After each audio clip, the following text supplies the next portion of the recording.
At a wedding rehearsal, the groom raised a glass, drank the toast, and died in front of everyone. The bride was blamed immediately, but Edward Hale noticed one detail: the poisoned glass was originally hers. The Poisoned Toast. Prologue, the rehearsal. The groom died while practicing happiness. That was the line the newspapers would use later because newspapers loved irony when someone else had paid the funeral costs. At the time, however, no one in the ballroom of the Hallgrave estate thought of irony. They thought of champagne, flowers, camera. The Poisoned Toast. Prologue, the rehearsal. The groom died while practicing happiness. That was the line the newspapers would use later because newspapers loved irony when someone else had paid the funeral costs. At the time, however, no one in the ballroom of the Hallgrave estate thought of irony.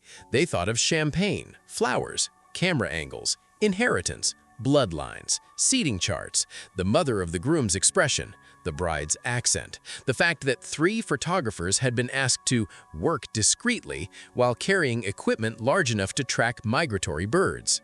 The rehearsal dinner had not yet begun. This was only the toast rehearsal, a small thing, a harmless thing, the sort of ritual people performed before weddings so that the actual ceremony could pretend to be spontaneous. That was the first lie. Nothing about the Hallgrave wedding was spontaneous. The ballroom had been built 2 centuries earlier by a man who believed money became more respectable when arranged under chandeliers. Its ceiling was painted with pale mythological figures nobody currently alive could name. Its walls were paneled in cream and gold. Tall French doors opened toward a terrace overlooking formal gardens, clipped hedges, black reflecting pools, and a line of ancient yew trees that looked as if they had spent generations watching rich families survive scandals by renaming them. At the center of the ballroom stood the wedding party: the bride, the groom, the groom's mother, the best man, the family lawyer, the wedding planner, 2 bridesmaids, 1 priest who had already begun regretting the booking, and a photographer, kneeling slightly to frame the glasses in a way that made wealth look like destiny. The bride was Mara Venn, 27, dark hair pinned simply, ivory rehearsal dress, not the wedding gown, though even this simpler dress probably cost more than her mother's first apartment. She stood straight, quiet, hands folded around the stem of an empty champagne flute. She had the stillness of someone who had spent the entire day being inspected by people who smiled as if smiling made cruelty hygienic. Everyone knew her story, or rather, everyone knew the version of her story that had become useful. Poor girl, scholarship student, father dead, mother worked hospital nights, grew up in a town nobody at the Hallgrave table could pronounce without making it sound like an allergy, met the heir at a charity auction, fell in love, entered the old house like a candle carried into a bank vault. That was the public version. The private version was colder. The Hallgraves believed she had climbed. They did not say it directly, old money rarely did when servants were near. But it appeared in their pauses, in the way they pronounced her surname, in the way they offered help that sounded like correction, in the way they treated her gratitude as something owed in advance. Mara knew. Of course she knew. People who grow up without money learn contempt faster than etiquette. They hear it under compliments. They see it in who gets interrupted. They understand that the rich rarely insult you openly when there is still some use in appearing generous. The groom was Julian Hallgrave, 32, beautiful in the expensive, preserved way of men whose families have photographed them since infancy, as evidence of continuity. Blonde hair, perfect jaw, white shirt open at the throat beneath a midnight blue rehearsal jacket. He had the easy charm of someone trained to make apology unnecessary. When he smiled, people leaned toward him before deciding whether he deserved it. Julian was the heir to the Hallgrave fortune. That phrase did too much work. It meant shipping money, real estate, old energy holdings, private hospitals, art storage, a charitable foundation, and a family trust so complex that even the lawyers seemed to approach it with religious caution. It meant houses in 4 countries and names on buildings. It meant that when Julian made a mistake, other people described it as pressure. His mother stood 3 feet away. Beatrice Hallgrave had not raised a son. She had curated a dynasty and produced him as its living seal. She wore pale gray silk and pearls that did not look decorative so much as inherited from a war. Her posture was perfect. Her face was calm. Her eyes, fixed on Mara, were not. Beatrice had opposed the marriage from the beginning, not loudly. Loud opposition was vulgar. Loud opposition admitted loss of control. Beatrice preferred a cleaner method. She questioned Mara's comfort with public life, her understanding of old families, her ability to withstand scrutiny, her relationship with press, her intentions regarding children, her mother's health, her education, her taste, her shoes. Each question arrived wrapped in concern. Each concern had teeth. Julian naturally had defended Mara, in public. In private, Edward Hale would later learn matters had been more complicated. But that was still hours away. For now, Julian stood beneath the chandelier and laughed as the wedding planner adjusted the position of the champagne tray for the third time. "Forgive me," the planner said, not sounding remotely apologetic. "If the glasses face the wrong direction, the monograms won't read on camera." Her name was Vivian Carr, which was unfortunate for a woman who organized other people's ceremonies with the temperament of an air traffic controller and the emotional softness of polished steel. She held a tablet in one hand and a pencil behind one ear. She had planned royal-adjacent receptions, billionaire vow renewals, diplomatic charity galas, and one wedding where the groom had been replaced 12 days before the ceremony, and the floral budget had survived unchanged. Nothing frightened her except unpredictable relatives and amateur photographers. She turned to the tray again. 6 flutes, each etched with initials. 2 larger crystal glasses for bride and groom. The groom's glass bore a tiny silver ribbon at the stem. The bride's glass bore a pearl white one. The difference was subtle. Too subtle. That would matter later. "Julian," Vivian said, "you take from the right. Mara from the left." Julian saluted her with 2 fingers. "Yes, Commander." Mara smiled politely. Beatrice did not. "The pearl ribbon looks cheap." Vivian Carr did not blink. "It matches the floral palette." "It looks cheap." "So noted," Vivian said. "It will remain."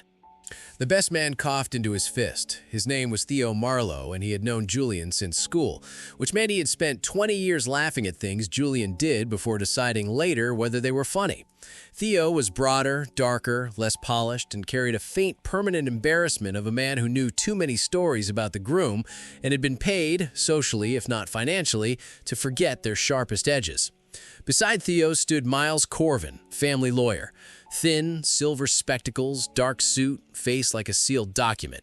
He held no glass. Men like Miles rarely accepted objects in rooms where liability could develop unexpectedly. He had spent 30 years translating family desire into structures that survived lawsuits, marriages, deaths, addictions, and inconvenient love. He watched the rehearsal with professional calm. He watched Mara more than the others. That, too, would matter later. "Once again," Vivian Carr said, raising her voice, "this is not the actual toast. No one drinks yet. We mark positions, lines, glass direction, then reset for the dinner entrance. Clear?" Everyone nodded except Beatrice, who treated nodding as something staff did. The photographer lifted his camera. "Can we get one version with actual champagne in the glasses? Just a tiny pour. The light catches better." Vivian Carr looked at him as if he had suggested releasing birds inside an airplane. "No." Julian laughed. "Come on, Vivian. It's a wedding. We're allowed to look like we drink." "After the rehearsal," she said. Beatrice's eyes remained on Mara. Some people should practice restraint before celebration. The room changed. Only slightly, but enough. Mara looked down at her glass. Julian turned toward his mother. "Not now." Beatrice's expression did not alter. "There is never a convenient time for truth in this house. That is why it so rarely visits." Theo muttered, "Christ." Vivian Carr clapped once, crisp and sharp. "Wonderful. Family tension preserved for the documentary. Positions, please." The priest closed his eyes for half a second. The lawyer looked at the glasses. Julian looked at Mara, and Mara, for one brief moment, looked as if she might walk out of the ballroom and keep walking until the house became nothing but a bad architectural memory behind her. She did not. Instead, she took her mark. Bride on the left, groom on the right. Mother 3 steps back. Best man behind Julian. Wedding planner near the tray. Photographer crouched low. Lawyer watching. Chandelier burning overhead like a machine designed to make old money look holy. "From the top," Vivian Carr said. Theo lifted his empty flute. "To Julian and Mara," he began. "Against all odds, common sense, and several private objections, use the approved text," Beatrice said. Theo lowered the glass. Fine, he checked the card in his hand. To Julian and Mara. May their marriage bring together not only two hearts, but two histories. Mara's mouth tightened. Julian smiled. One of those histories has indoor plumbing now, he whispered. Mara looked at him. Not lovingly, not amused, just quickly. Julian's smile held. That was one of his talents. The bride and groom then take their glasses, turned slightly toward each other. Not too much, we need faces. Mara reached for the glass with the pearl white ribbon. Julian reached for the one with the silver ribbon. At the same moment, the photographer interrupted. Sorry, small thing. The groom's monogram is facing away. Vivian Carr froze. The room sighed around her. What? She said. The JH, the photographer said, pointing. If he lifts from that angle, camera gets the ribbon but not the monogram. Can we swap glass positions just for rehearsal? Bride's reads fine from the other side. Vivian looked at the tray, then at her tablet, then at the photographer, then at the mother of the groom, which was a mistake because Beatrice had already decided the delay was Mara's fault by moral gravity, if not by fact. Fine, Vivian said. Swap the two hero glasses. A junior assistant stepped forward. I'll do it. No, I'll do it. She moved the two glasses herself. Bride's glass to the right, groom's glass to the left. Pearl ribbon now before Julian, silver ribbon now before Mara. Only for camera alignment, she said. We reset before the actual dinner. Julian watched the swap. Mara watched Beatrice. Beatrice watched Mara. Edward Hale, reviewing the rehearsal video hours later, would pause at that exact moment. Not because the glasses changed places, because Julian Halbreve saw them change and did nothing. That, in the end, would be the first crack in the story. But no one in the ballroom understood it yet. They were still rehearsing. Again, Vivian Carr said. Theo toast, then glasses, then turn. No drinking. Theo read the line again. Julian reached for the pearl-ribboned glass now in front of him. Mara reached for the silver-ribboned glass now in front of her. The photographer lowered slightly, seeking the light. Beautiful, he said. Beatrice made a sound too small to be called a laugh. Julian turned toward Mara. To us, he said softly. Mara met his eyes. There was something in her face then, something that was not bridal nervousness, not anger either. Recognition, perhaps, or fear arriving late and finding the door already open. She opened her mouth. Julian lifted his glass. Vivian Carr snapped, "No drinking." Julian paused. The room gave a polite little laugh.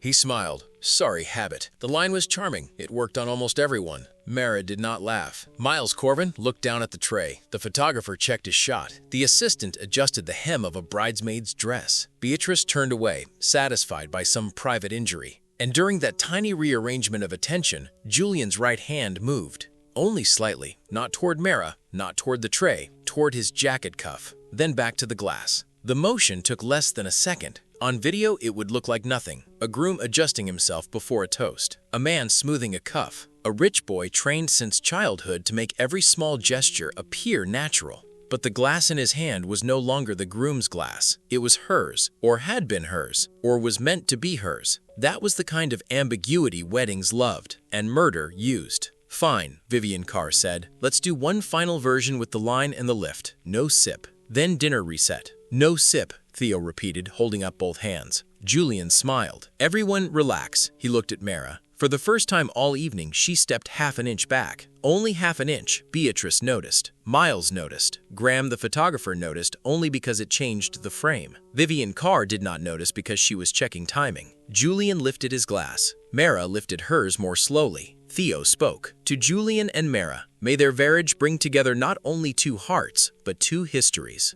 Julian looked at Mara over the rim of the crystal. Two histories, he said. Then he drank. It happened too quickly for the room to understand. Vivian Carr shouted, "Julian," I said. He lowered the glass, still smiling. Then the smile broke. Not faded, broke. His face changed as if some inner support had been cut. His left hand went to his throat. The crystal slipped from his right hand and struck the marble floor, shattering into bright pieces around his shoes. Mara stepped back. Theo lunged forward. Beatrice said his name once, not loudly, but with such pure command that for half a second everyone expected death itself to apologize. Julian, he tried to answer. Could not. His knees hit the floor first, then one hand, then his shoulder. The ballroom exploded. Call an ambulance. Don't touch him. Julian, Mara, move. Someone screamed. The photographer kept filming for 3 seconds too long. Vivian Carr grabbed his camera and forced it down. Miles Corvin did not move at first. He stared at the broken glass.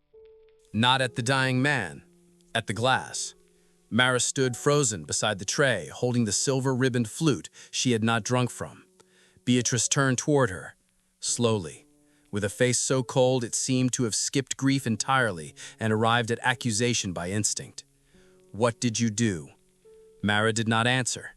She looked at Julian on the floor, then at the broken crystal near his hand, then at the tray where the 2 glasses had been swapped for the camera, then at Julian again.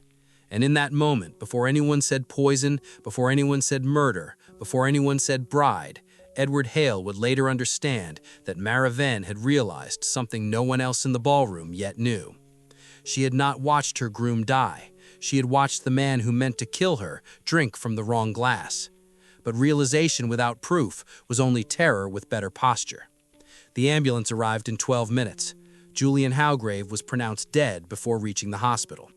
By sunset, every private security guard, lawyer, cousin, godparent, and society columnist in the region knew the first version of the story. Poor bride, rich groom, poisoned toast, a mother who opposed the marriage, a glass that should never have been drunk from, a dead heir, and a woman from nowhere standing alive beside him, with the other flute still in her hand. The police moved quickly. The Halgraves moved faster. By midnight, Mara Venn had already become the story. Not officially, stories like that rarely needed official help. She was the girl who climbed too high, the bride with motive, the outsider at the table, the woman who stood nearest the poisoned glass, the almost wife who would inherit nothing if convicted and everything if believed. At 01:12, Edward Hale received a call from Inspector Ashcroft. "You're going to hate this," she said. "You keep saying that. This time it involves a wedding. That is already worse." The groom drank during the toast rehearsal, poisoned glass, bride from a poor family, mother hated her, family fortune large enough to make everyone stupid. Obvious suspect? The bride. Then it wasn't her. Ashcroft paused. "You haven't heard the evidence." "I heard obvious. Continue." "There's video. The glasses were swapped before the toast. The groom drank from the one that may originally have been assigned to the bride." Now Edward sat up. "May originally have been assigned to?" "Wedding planner says yes. Photographer caused the swap. Everyone is already contradicting the sequence. And the bride? Quiet, frightened, not behaving like a woman relieved to be alive, more like someone who realized something too late." Edward looked out the window at the city night. Weddings, he had always thought, were uniquely efficient crime scenes.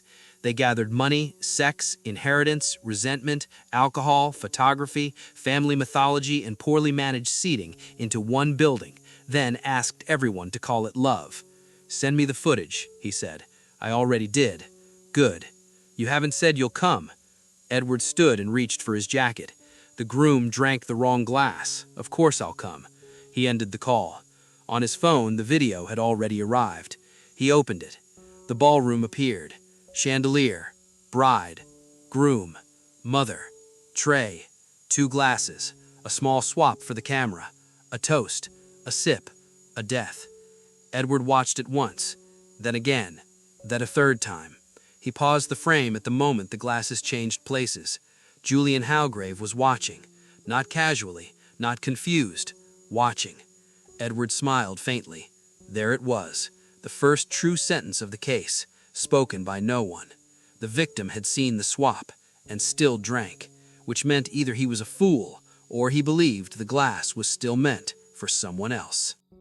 Chapter 1. The Bride. By the time Edward Hale arrived at the Halgrave estate, the wedding had already begun turning into a trial. That was usually how rich families handled death. Poor families collapsed first and organized later. Rich families organized immediately, then decided whether grief was still convenient once legal strategy had been arranged. At the Halgrave estate, grief had already been moved into smaller rooms. The front gate stood open, guarded by private security who looked as if they had been instructed to prevent scandal from escaping rather than danger from entering. 2 police vehicles blocked the lower drive. Beyond them, the house rose from the dark like a tax-efficient fortress, pale stone, black windows, clipped gardens, and enough history to make cruelty look inherited. Rain had not fallen, but the air carried the wet weight of evening over old lawns. Inspector Ashcroft met Edward at the foot of the terrace steps. She looked cold, irritated, and too awake. "Welcome to the wedding," she said. "I expected worse flowers. They're inside, being preserved as evidence or invoice disputes. Hard to tell which." Edward looked past her toward the lit ballroom windows. "Where is the bride?" "Library, with a solicitor she didn't bring and doesn't trust." "The family provided him?" "Yes." "Generous." "Very." They started up the steps. "The dead man is Julian Hallgrave, 32, heir to the Hallgrave Trust. Poison suspected. He drank from a champagne flute during a toast rehearsal, collapsed within seconds, pronounced dead en route to hospital." "Actual champagne?"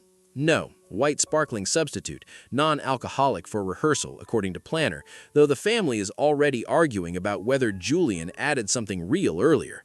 "That's convenient." "Everything here is convenient, that's the problem." They entered through tall glass doors into a side hall where the smell hit first. Flowers, polish, expensive candles, fear. Staff moved silently in the distance. A young woman in a bridesmaid's dress sat on a bench holding both shoes in one hand and crying with the disciplined misery of someone who knew photographers might still be nearby. A priest spoke softly to a police officer. Somewhere beyond the walls, a woman's voice rose, then cut off sharply. "Beatrice Hallgrave?" Edward asked. Ashcroft nodded. "The mother. She has already accused the bride, the photographer, the planner, and modern society." "In that order?" "Roughly. Efficient woman.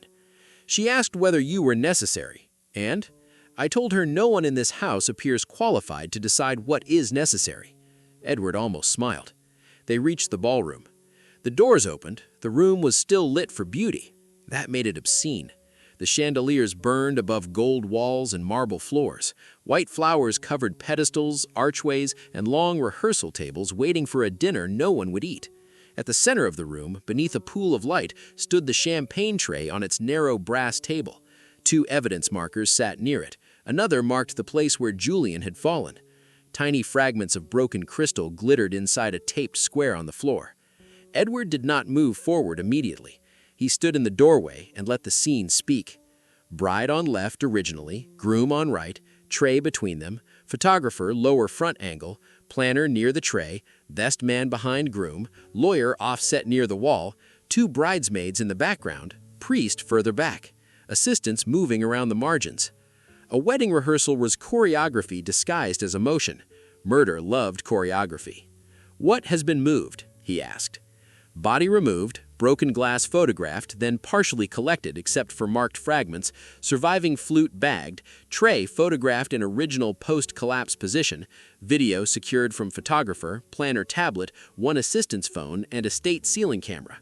"Good." Ashcroft gave him the usual look. He ignored it. He walked to the tray. 2 circular marks on the polished surface showed where the larger crystal flutes had stood before the collapse. Small labels identified them according to the planner's statement. Bride, pearl ribbon. Groom, silver ribbon. But the post-swap positions reversed them. Pearl at groom's side, silver at bride's side. "Which glass was poisoned?" Edward asked. "The broken one." "The one Julian drank from?" "Yes." "The pearl-ribboned flute?" "Yes." "Originally assigned Kamara?" "Yes, according to Vivian Carr." "According to anyone else?" Photographer confirms the swap. Assistant confirms. Beatrice says she wasn't watching the glasses. Miles Corvin says he was watching the tray but cannot confirm original assignment. Theo Marlowe says he thought Julian picked his own glass. Edward turned. "Thought?" "Yes. That usually means someone corrected his memory before we reached him." Ashcroft nodded once. "Likely." Edward crouched near the broken crystal fragments. No blood, no dramatic smear, just shards, 1 ribbon marker, and a pale trace where the liquid had sprayed across marble.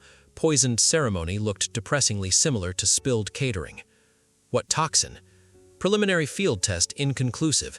Symptoms suggest fast-acting alkaloid or synthetic compound. Lab kending." "Smell?" Bitter, according to one paramedic, but everyone claims they smelled something after someone else said poison. Edward nodded. Group memory, always eager to help, almost always destructive. He stood and looked toward the video camera positions. "Show me the footage." Ashcroft handed him a tablet. He watched. No sound at first. He preferred that. The silent ballroom appeared. People moved like actors in a ritual they had begun to hate. The tray shifted. The photographer gestured. Vivian Carr stepped in and swapped the glasses herself. Bride's pearl ribbon to groom's side. Groom's silver ribbon to bride's side. Edward paused. Julian's eyes followed the movement. Not vaguely, precisely. He watched the pearl-ribboned glass move from Mara's side to his own. Then he looked away. Edward replayed the 5 seconds. Again. Again. Ashcroft watched him. "You see it?" "Yes." "He notices?" "Yes." "And still drinks?" "Yes." "That makes him either careless or suicidal." "No, it makes him confident." "In what?" "That he understood the crime better than the room." Ashcroft said nothing. "Good." Edward resumed the video. Theo delivered the toast. Mara raised the silver-ribboned glass. Julian raised the pearl-ribboned one. He spoke. He drank. The planner shouted too late. Julian's face broke. Collapse. Edward rewound once more. This time he watched Mara. She saw the swap. But she was not watching it the way a killer watches her own mechanism. She watched Beatrice first, then Julian, then the glass, then Julian again. At the moment he drank, she stepped back. Not dramatically, half an inch. A body recognizing danger before the mind has permission to name it. Edward paused. "There," he said. Ashcroft leaned in. "Mara?" "Yes." "She knows?" "No, she realizes." "Difference?" Knowledge has evidence. Realization has only terror. Ashcroft looked toward the ballroom doors. "Then let's ask her." "Not yet." Edward looked around the ballroom. "The room has already accused her. I want the room's evidence before her fear edits it." He crossed to the position where Mara had stood. From there, the tray sagged at easy reach. The broken glass would have been in front of Julian after the swap. The surviving silver glass had been in her hand. Beatrice stood behind and to the right. Theo behind Julian. Miles near the wall with sightline to both tray and groom's hands. Vivian Carr beside the tray before moving away. Photographer low front angle. Edward lifted his hand slightly, imagining the gesture. Could Mara have poisoned the glass after the swap? No, not without being seen by at least 3 people and 2 cameras. Before the swap, yes, if she had expected Julian to drink from his original silver-ribboned flute, not her pearl-ribboned one. But the poisoned glass was originally hers. So if Mara poisoned it, she poisoned her own glass and then relied on an unplanned swap. Absurd. Unless she engineered the swap through the photographer. Possible, but inelegant. And the footage showed Julian watching the swap without alarm. That mattered more. He moved to Julian's original mark. From here, before the swap, the silver-ribboned groom's glass sat directly ahead. The pearl-ribboned bride's glass sat left. After the swap, pearl ahead. Julian had enough time to object. He did not. Why? Because perhaps the poison was not in the glass yet, or because he placed it afterwards. Edward replayed the cuff motion in his mind. Julian's right hand toward jacket cuff. Back to glass. Less than a second. Did forensics check his jacket? Edward asked. Yes, taken from hospital. Lab has it. Cuffs? Pending. Prioritize right cuff, inner seam, button, anything that could hold powder, capsule residue, microvial. Ashcroft stared at him. You think he poisoned the glass himself? I think he made a motion everyone is currently pretending is grooming. She opened her mouth, then closed it. Good. Why would he poison his own glass? He wouldn't. Then, he believed it was still Mara's. Ashcroft worked at the tray, but he saw the swap. Yes, that contradicts you. It contradicts the easy version, which is usually the first useful version. He replayed the footage again. Julian sees swap. Julian pauses when told not to drink, then right hand to cuff, then final take, then he drinks. Maybe he had a second delivery mechanism. The poison was not in the glass before the swap. He put it there afterwards, into the glass now in his hand. But that would mean he knowingly poisoned the glass he drank from. unless he expected Mara to take it back after the rehearsal reset. No, he drank immediately, too soon. Another possibility, the cuff motion did not poison the liquid. It confirmed something. He touched the ribbon, the rim, a transfer he thought safe because he expected Mara to drink first. Yet, he drank first. No, Edward disliked contradiction, but he respected it. Contradictions were often just facts waiting for the correct order. He looked at Ashcroft, now the bride. They left the ballroom through the side hall. The library was smaller than the ballroom, but more honest about its violence. Dark shelves, green lamps, leather chairs, a portrait of some Halgrave ancestor looking as though he had personally invented disapproval.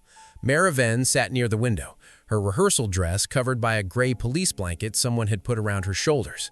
The solicitor beside her was too young and too clean. He stood when they entered. Edward looked at him. "Who appointed you?" The young man blinked. "The family requested representation from Miss Venn." Edward turned to Mara. "Did you request him?" She looked up. Her face was pale but dry-eyed. Not composed. Dry. There was a difference. Shock had tightened everything in her, but her eyes were alert in the way hunted people became alert when they realized the dogs had names. "No," she said. Edward looked back at the solicitor. "Leave." The solicitor stiffened. "I'm here to protect—" "No," Edward said. "You're here to report which questions frighten her. Leave." Ashcroft did not intervene. The solicitor looked at her. She opened the door. He left. Mara watched him go. Then she looked at Edward. "You're not with them?" "No." "Police?" "No." "Then what are you?" Impatient. For the first time, something almost like a laugh touched her face and died before becoming visible. Edward sat opposite her. Ashcroft stayed by the door. "I'm going to ask direct questions. If you lie to make yourself sound innocent, you will probably help the person trying to make you guilty." Mara swallowed once. "All right." "You didn't poison Julian?" "No." "Good. Now we can begin." Ashcroft's eyebrows moved slightly, but she said nothing. Mara stared at him. "You will leave me?" "No. I believe the glass." That steadied her more than kindness would have. Edward continued. "When the glasses were swapped, what did you think? That Vivian was going to lose her mind over the photographs? Not useful." Mara closed her eyes briefly, then opened them. "I thought Julian saw it." "He did." "Yes." "Did that matter?" She looked down. "I didn't know yet. Not good enough." Her fingers tightened around the blanket. "I had seen him watching the glasses before," she said. "When?" "Earlier, before the rehearsal, when the staff were laying out the tray. Watching how? Not like a groom, like someone checking a lock." "Good. Did he handle your glass before the rehearsal?" She hesitated. "Yes." Ashcroft moved her pen. Edward leaned forward slightly. "When?" "In the side room. The glasses were on a tray before being brought in. Julian came in while I was speaking with Theo. He said the ribbons were ridiculous and picked mine up." "Your pearl-ribboned glass?" "Yes." "What did he do?" "Looked at it, turned it, set it down." "Did he put anything in it?" "I didn't see." "But after today, you think he may have?" Mara looked at him. Yes, there it was. Realization becoming language. Why would Julian want you dead? The question hit her hard, not because she had no answer, because she did. She looked toward the dark shelves. "Because I found out what happened to my brother." The room changed. Ashcroft stopped writing for half a second. Edward did not move. "Name? Evan Venn." "What happened?" "He worked for Halgrave Medical Logistics 3 years ago. Entry-level compliance. He found a diversion scheme, controlled pharmaceuticals disappearing from distribution records, then reappearing through private clinics overseas." Her voice tightened but did not break. "He reported it internally. 2 weeks later, he was found dead in his flat. Official cause? Overdose. Was he using? No. Who handled the internal report?"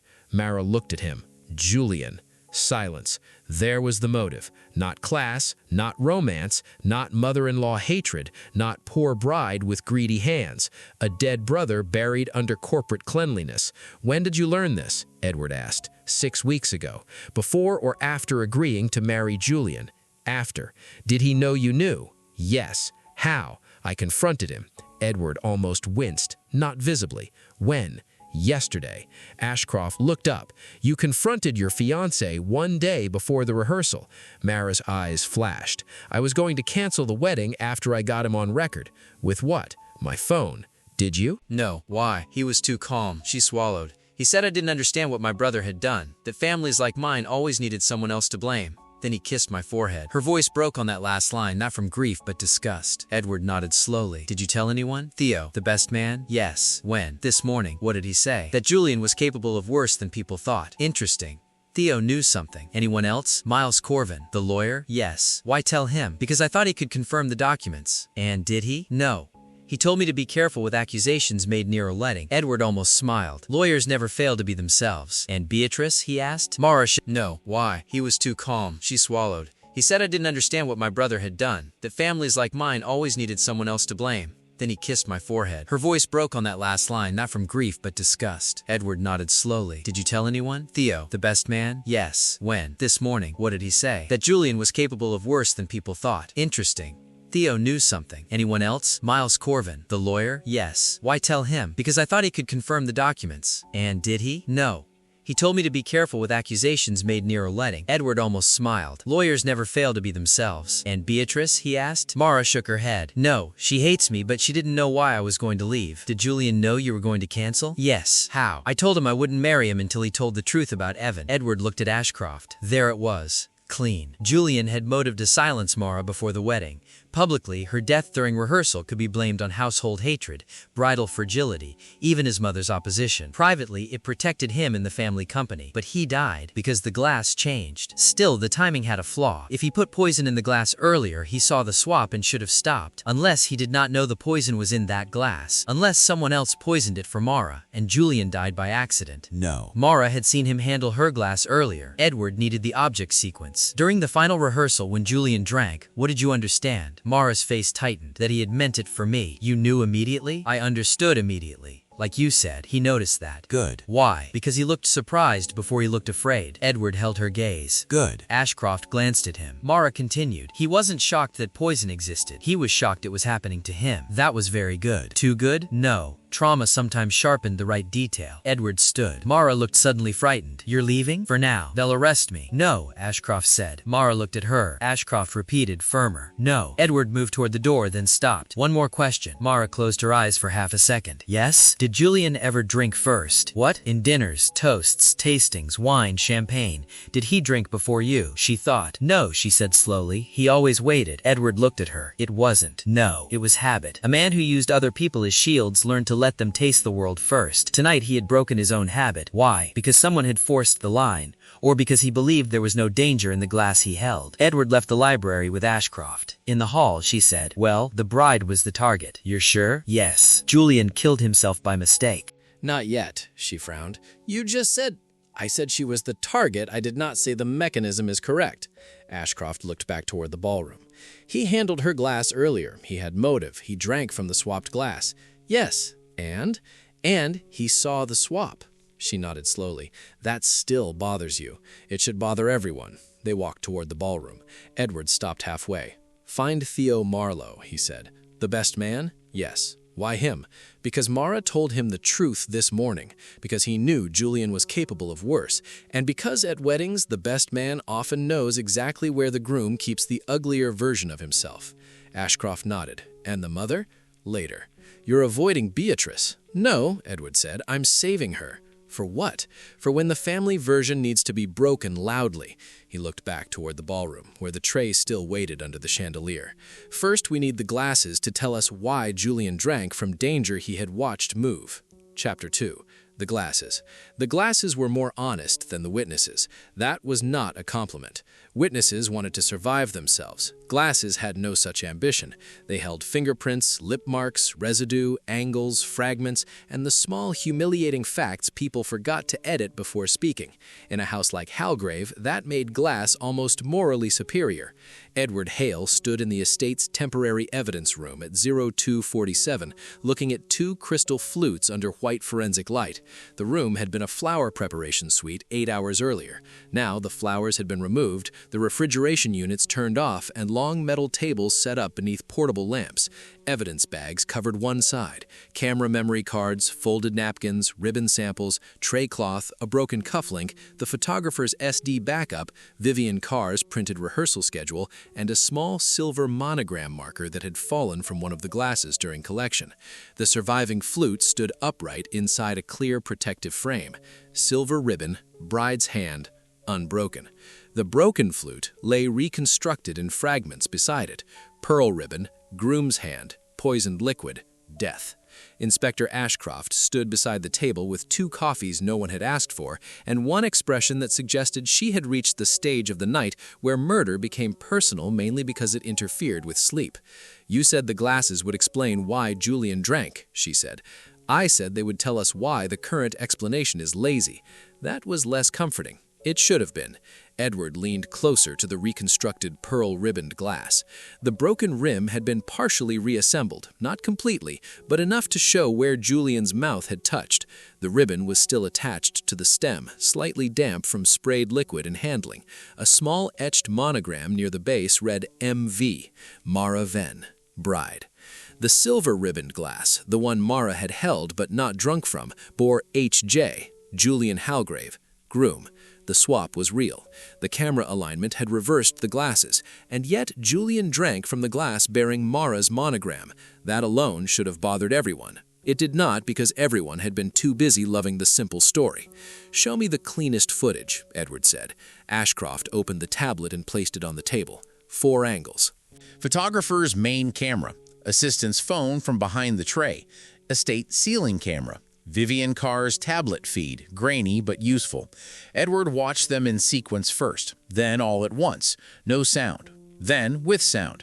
The glasses began on the tray, MV pearl left, JH silver right, Mara's glass on her side, Julian's on his. Photographer complains. Vivian Carr steps in, swaps the 2 hero glasses, now MV pearl right in front of Julian, JH silver left in front of Mara. Julian watches. Mara does not watch the glass first. She watches Beatrice. Julian looks at the pearl glass. Then, during the final reset, his right hand moves toward his cuff, then back. Then he lifts, drinks, dies. Edward paused on the cuff motion. "Again," he said. Ashcroft replayed. Again. Replay. Frame by frame. The motion opened. Julian's fingers moved not to the cuff exactly, but beneath it. Thumb inside sleeve edge, 2 fingers pressing outward. A subtle adjustment, a gesture a rich man could perform in front of 20 people and have it classified as grooming. Edward pointed. "There." Ashcroft leaned in. "What am I seeing?" "Not a vial." "No?" "No.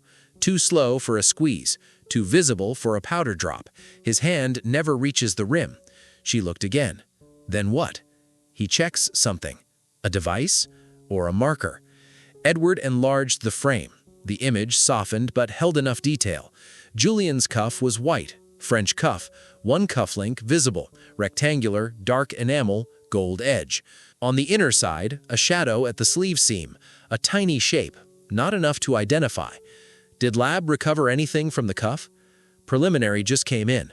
Trace residue on right cuff interior. Same compound found in the broken glass, likely. They're cautious. It's a fast-acting cardiotoxic alkaloid, synthetic carrier. Still narrowing. Carrier? Alcohol-soluble, but works in non-alcoholic liquid too. Powder? Possibly microcapsule residue. They found a fragment caught in the cuff stitching. Edward nodded. Good.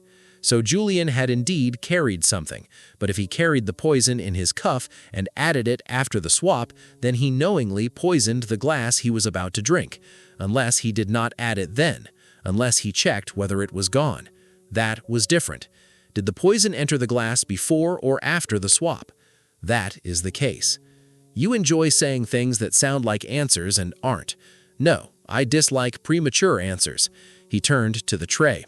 The brass tray had been photographed in several positions, before rehearsal, during reset, after the swap, after collapse. Its surface was polished enough to show faint circular condensation rings where glasses had stood. Forensics had dusted the handles and edges. Many prints. Too many. Planner, assistant, catering, photographer, Julian, Mara, Theo, Beatrice possibly not, which Edward found almost impressive. He studied the tray map. There were 4 marks that mattered: original MV position, original JH position, post-swap MV position, post-swap JH position. The poisoned glass had begun at left, moved to right, then shattered. Edward looked at the pre-swap footage again. Julian entered the side room earlier, Mara speaking with Theo. Glasses waiting.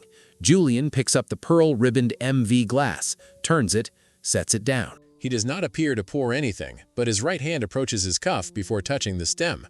Edward froze the image. Different cuff motion. Earlier. Clearer. Thumb beneath sleeve edge, then fingers around the stem. Then the glass rotates. He sets it down. "What if," Ashcroft said slowly, "he had the poison concealed under the cuff and transferred it onto the glass when he handled it earlier?" Edward nodded. "Yes." "On the rim?" "No." "Why not?" "Mara would notice a taste, smell, residue perhaps. Also the rim might be wiped, but the stem," he enlarged. Julian had gripped the stem near the ribbon. "Transfer point," Ashcroft said. "Possibly. To his own fingers later?" "No, to whoever held the glass." Ashcroft frowned. "Contact poisoned?" "Not if she drank." "Then why stem?" Edward watched Julian rotate the glass again. "Because maybe the poison was not meant to enter the liquid then. Maybe he attached something to the ribbon, a microcapsule, a dissolvable bead, something that would fall into the liquid when the glass was lifted or tilted." He looked at the pearl ribbon evidence bag. "Ribbons," he said. Ashcroft passed the bag. The pearl ribbon had partly detached during the break. It was now sealed separately. Tiny white satin loop. Decorative, harmless, exactly the sort of object no serious adult would suspect before 3 in the morning. Edward held the bag under the light. There, near the knot, was a slight discoloration. Not obvious, not dramatic. A faint, stiffened patch. "Lab? Pending. Prioritize. I already did when you started staring at it like it owed you money." "Good." This time he meant it. Ashcroft tolerated it. Edward replayed the moment Julian picked up Mara's glass earlier. He touched the ribbon. He rotated the stem. His cuff brushed the knot. Then he set it back. If poison had been placed in the ribbon knot, it would remain attached to Mara's glass. During the toast, when Mara lifted it, the movement, body heat, or liquid contact could release a capsule into the drink. But Julian later drank from that same glass after the swap. Still, he had watched the swap. Why didn't he understand? Because maybe he did. Maybe he believed the poison had already transferred away. No. Edward replayed the final take again. Julian's hand to cuff. Check motion, then lift. Maybe he checked his cuff not to add poison, but to confirm the capsule was no longer there. If he had expected Mara to hold the poisoned glass before the final toast, perhaps he believed the delivery had transferred to her hand, not remained on the glass. Too speculative. He disliked speculative. He returned to the ordinary. "What did Julian usually do during toasts?" Edward asked. Ashcroft checked notes. "Mara says he never drank first." Theo confirms. "Beatrice says gentlemen allow women to drink first," which is not an answer. Vivian Carr says in every rehearsal clip from earlier planning sessions, Julian waits. Show me previous clips. Ashcroft opened a folder. Engagement dinner, charity gala, vineyard weekend, promotional couple interview with champagne, wedding tasting. In each, Julian raised glass, smiled, waited. Mara sipped first or touched glass first, then Julian drank. A habit, not manners. A safety protocol disguised as manners. Tonight, he drank first, Ashcroft said. Yes. Why? Edward watched the final rehearsal. Julian lifts, Mara lifts slower, Vivian says no drinking, then final version. Theo speaks. Julian says 2 histories. Then he drinks before Mara does. Too early, too deliberate. Why? Because he wanted her to drink too, because if she drank first and died, he needed to appear to have been about to drink as well, because he expected to take a fake sip, because he believed the poison was not in the liquid but on her glass and would affect her later? No. The lab found poison in liquid from broken glass. The poison was in the drink by the time he drank. So either Julian put poison in Mara's glass earlier and forgot the swap, impossible, he watched it.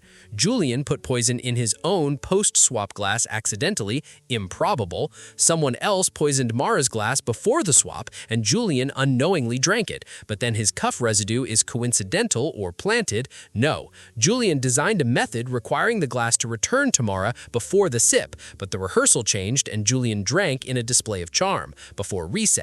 Julian expected to return the glass to the tray, whereafter Vivian would swap them back. But he drank before reset. Why? Habit broken by performance. He wanted to look charming, he wanted to tease Vivian, he wanted to appear relaxed. He forgot that the rehearsal glass was now the weapon. Not forgot the swap, forgot the delivery had already activated. That was plausible. Stupid, vain, human. Good. Murderers often died from vanity more often than complexity. Edward looked at the liquid residue report. Was poison fully dissolved? Ashcroft checked. Prelim says uneven concentration, highest near broken lower bowl and ribbon side fragments, meaning it entered recently. Yes. From ribbon knot? Likely if residue matches. He nodded. Now the mechanism emerged. Julian transferred a microcapsule or paste into the pearl ribbon knot earlier. It was meant for Mara's glass. Later, when the glass was filled or tilted, poison would dissolve into liquid. During the swap, that glass moved to Julian. He saw the swap, but expected a reset before actual drinking. During final rehearsal, Julian jokingly drank despite instruction. He consumed poison meant for Mara. Simple. Vain, fatal. Now they needed motive proof. Mara's brother, Hallgrave Medical Logistics, Julian's internal report, Theo, Miles, Beatrice. Edward turned. Where is Theo? In the smoking room, with an officer and a bottle he claims he has not opened. Bring him here. Here? Yes, I want him to look at the glasses. Ashcroft sent the order. While they waited, Edward studied the surviving silver glass. J.H. Groom's. Mara had held it, but not drunk. No poison in liquid? Lab pending. If clean, stronger. If contaminated, too, worse. Any residue on silver glass, he asked. Prelim negative. Good. Theo Marlowe arrived 7 minutes later in shirt sleeves, no tie, and the face of a man who had sobered violently without assistance. He stopped at the evidence table and looked first at the broken glass. Not at Edward, not at Ashcroft, at the broken glass. Guilt loved objects. Theo, Edward said. Theo looked up. Yes, you knew Julian was capable of worse than people thought. Theo swallowed. Mara told you that? Yes. She shouldn't have. No, she should have told someone better earlier. Theo flinched. Good. Edward pointed to the two glasses. Tell me which was Julian's. The silver ribbon. After the swap? Theo hesitated. The pearl was in front of him after the swap. That isn't what I asked. Theo looked at the glasses again. The silver was his. J.H. Always his. And Mara's? Pearl. M.V. Who ordered the ribbons? Beatrice chose. Vivian approved. Julian joked that Mara's looked like a baptism. Did Julian ever handle Mara's glass before rehearsal? Theo's mouth tightened. Yes. You saw? Yes. When? In the side room. What did you see? Theo looked toward Ashcroft, then back. He picked it up, turned it, said the monogram was too small, put it back. Cuff? Theo frowned. What? Did he touch his cuff before handling it? A pause. Yes. There. You remember. I remember because he always did that when nervous. Nervous? Theo looked away. Julian wasn't nervous often. When he was, he checked things. Watch, cuff, ring, glass, exit. Edward nodded. What was he nervous about tonight? Mara. Because she was leaving him. Theo closed his eyes briefly. Yes. Because of her brother. Theo's eyes opened. So Mara had not been exaggerating. Edward said, Tell me about Evan Venn. Theo rubbed a hand across his face. Christ. No. Evan. Theo almost laughed, but it came out damaged. He worked for one of the logistics subsidiaries, found diversion and controlled medical shipments. Julian handled internal pressure. The company buried it as a mental health issue when Evan died. Did Julian cause the death? Theo's answer took too long. I don't know. That is rarely true. Theo looked at him. I know Julian made the report disappear. I know he met Evan the day before Evan died. I know after the funeral he said, people like that don't understand pressure until it becomes romantic to collapse under it. Ashcroft's pen stopped. Edward felt the room cool. That sounded like Julian. Not in words. In architecture. What did Mara know? Enough. What did she plan? To cancel the wedding, go public, maybe give documents to a journalist. She wanted Julian to admit what he did first. And you helped? I told her not to confront him alone. Too late. Theo said nothing. Edward changed direction. Did you know Julian planned to kill her? Theo's face whitened. No. Did you suspect he might harm her? No. You just told me he buried her brother. That's different from… No, Edward said. It is only earlier. Theo looked sick now. Good. Moral chronology had finally reached him. Edward pointed to the pearl-ribboned glass. Do you know anything about Julian carrying small capsules? Theo frowned. No. Powders? No. Medication? Theo hesitated. There was a cufflink. Edward did not move. What about it? He had custom cufflinks. One opened, tiny compartment, stupid rich boy nonsense from a hunting weekend. He used to keep emergency pills in it, stimulants once. Later, I don't know. Ashcroft looked at Edward. Edward looked at the evidence list. Recovered? His cufflinks are at lab with the jacket. Tell them one opens. Ashcroft already had her phone out. Theo sat down without asking. I didn't know, he said. Edward looked at him. Most people at weddings don't. That's why they keep attending. Theo gave him a broken look. Was he trying to kill her? Yes, Edward said. The answer landed like a physical thing. Theo covered his face with both hands. For once, Edward did not press immediately. After a moment, Theo said, Beatrice will bury this. No, you don't know Beatrice. I know enough mothers who think burial is estate management. Theo lowered his hands. Then you need Miles. The lawyer? Yes. Why? Theo looked toward the door. Because Miles knew Julian was in trouble before anyone else did, and because if Julian had poison, money, documents, or a reason to believe Mara would ruin him, Miles would know which part mattered legally. Edward nodded. Good. The glasses had given mechanism. Theo had given capacity and motive. Now the house needed its official liar. Miles Corvin. Edward turned to Ashcroft. Bring me Miles. She nodded. And Beatrice? Edward looked at the broken pearl-ribboned glass. Not yet. She'll hate waiting. Yes, Edward said. That's why. Chapter 3. The Lawyer. Miles Corvin entered the evidence room as if the room had applied for permission to exist and he had not yet approved the paperwork.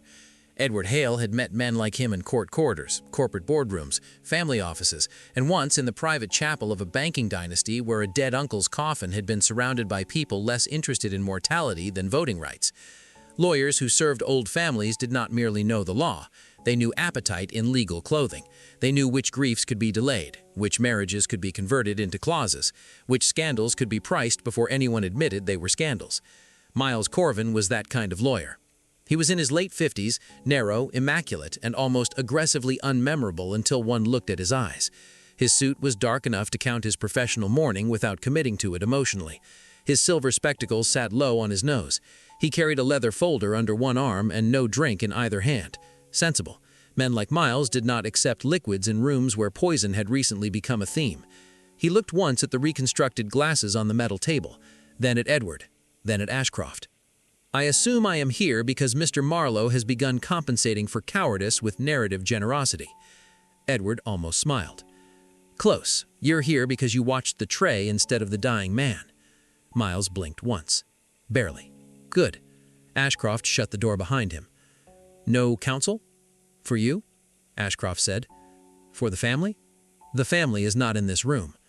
Miles looked at the evidence table. Everything in this room belongs to the family. Edward said. That's usually where the rot begins. Miles turned his attention fully toward him. And you are? Edward Hale. Yes, Miles said. I was told you were here. By whom? 3 people who believed the fact mattered. Did it? Not yet. Good, Edward thought. Polite contempt, controlled, useful if handled correctly. He gestured toward the glasses. Tell me which glass was Julian's. Miles did not move closer. The silver-ribboned flute bore his initials. The pearl-ribboned flute bore Miss Venn's. After the photographer requested the swap, the physical positions were reversed. Not what I asked. Miles looked at him. The silver glass remained Julian's in identity. The pearl glass became Julian's in placement. Edward nodded once.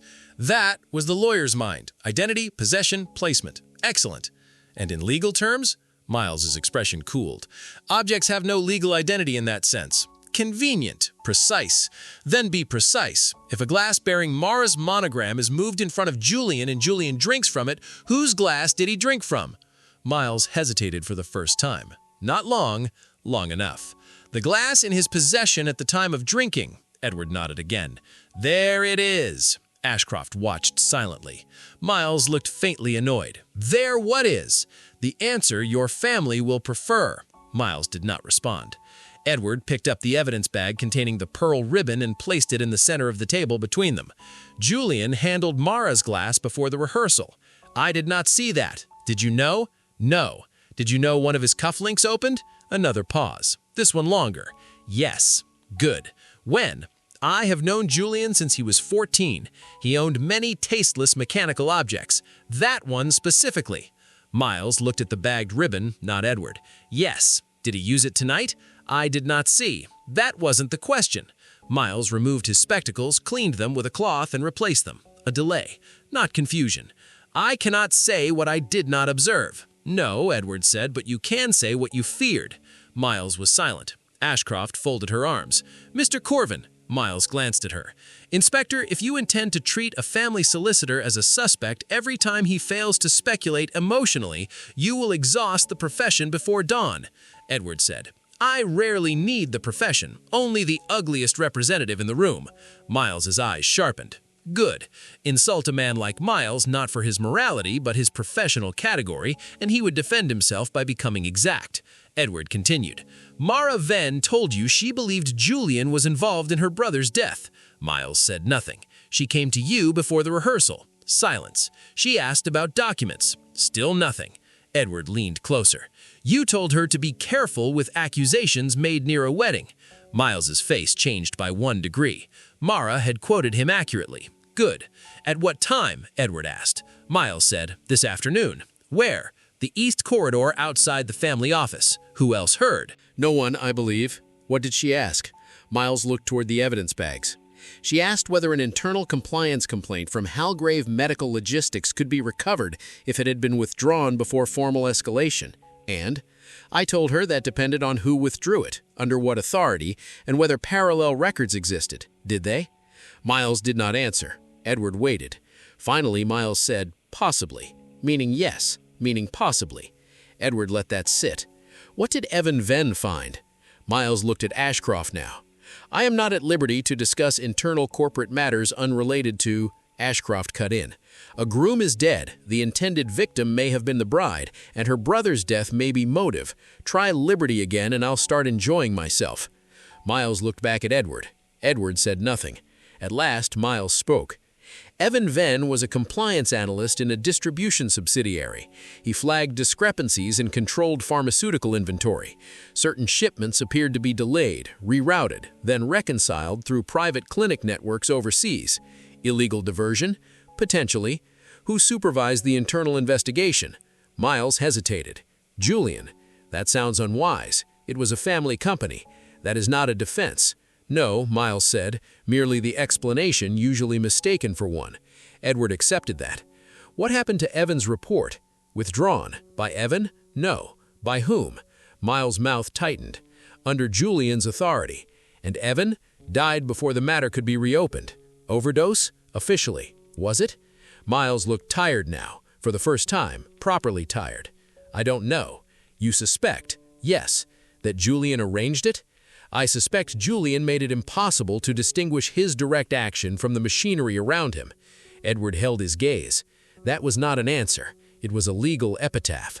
Did Mara have proof? She had fragments. What fragments? Emails, an access log, a copy of Evan's first notification, a message he sent her 2 days before he died. Edward looked at Ashcroft. She noted it. Did Julian know she had these? Miles said yes. When? This week. Because she confronted him? Yes. Did he come to you? Miles's silence answered first. Then he said, yes. When? Yesterday evening. What did he ask? Miles removed his spectacles again, then seemed to realize the gesture was too repetitive and stopped halfway. Good. Pressure reached hands before face. He asked whether allegations raised by a spouse before marriage could affect trust access after the ceremony. Edward said nothing. Ashcroft said, why would trust access be affected? Miles looked at her. The Halgrave family trust contains morality, incapacity, criminal conduct, and reputational harm provisions. Most old family trusts do, usually drafted by men who committed all 4 categories personally. Edward almost smiled. And Julian's position? Upon marriage, Julian would have triggered certain voting and distribution rights held in suspension until he established a legally recognized household independent of Beatrice's control. So the wedding mattered, substantially. To him, yes. To Beatrice, very. To Mara, less financially than everyone assumes. Edward looked up. Explain. Miles hesitated again. Mara had signed a prenuptial agreement. Favorable? To the family. Then why marry her? Miles looked at him. Public narrative, independence from Beatrice, a trust trigger. Julian needed a wife more than he needed that particular woman, at first. At first, yes. And later? Later, that particular woman became dangerous. There it was. Clean. Cold. True. What did Julian want from you yesterday? Edward asked. Options. What kind? If Mara made accusations before the wedding, if she went to the press, if she withdrew, if she died. Ashcroft went still. Edward did not. If she died, he repeated. Miles closed his eyes briefly. Yes. What did you say? That hypothetical questions framed around a living fiancé were professionally offensive and personally stupid. Did that stop him? Miles opened his eyes. No. What did he say?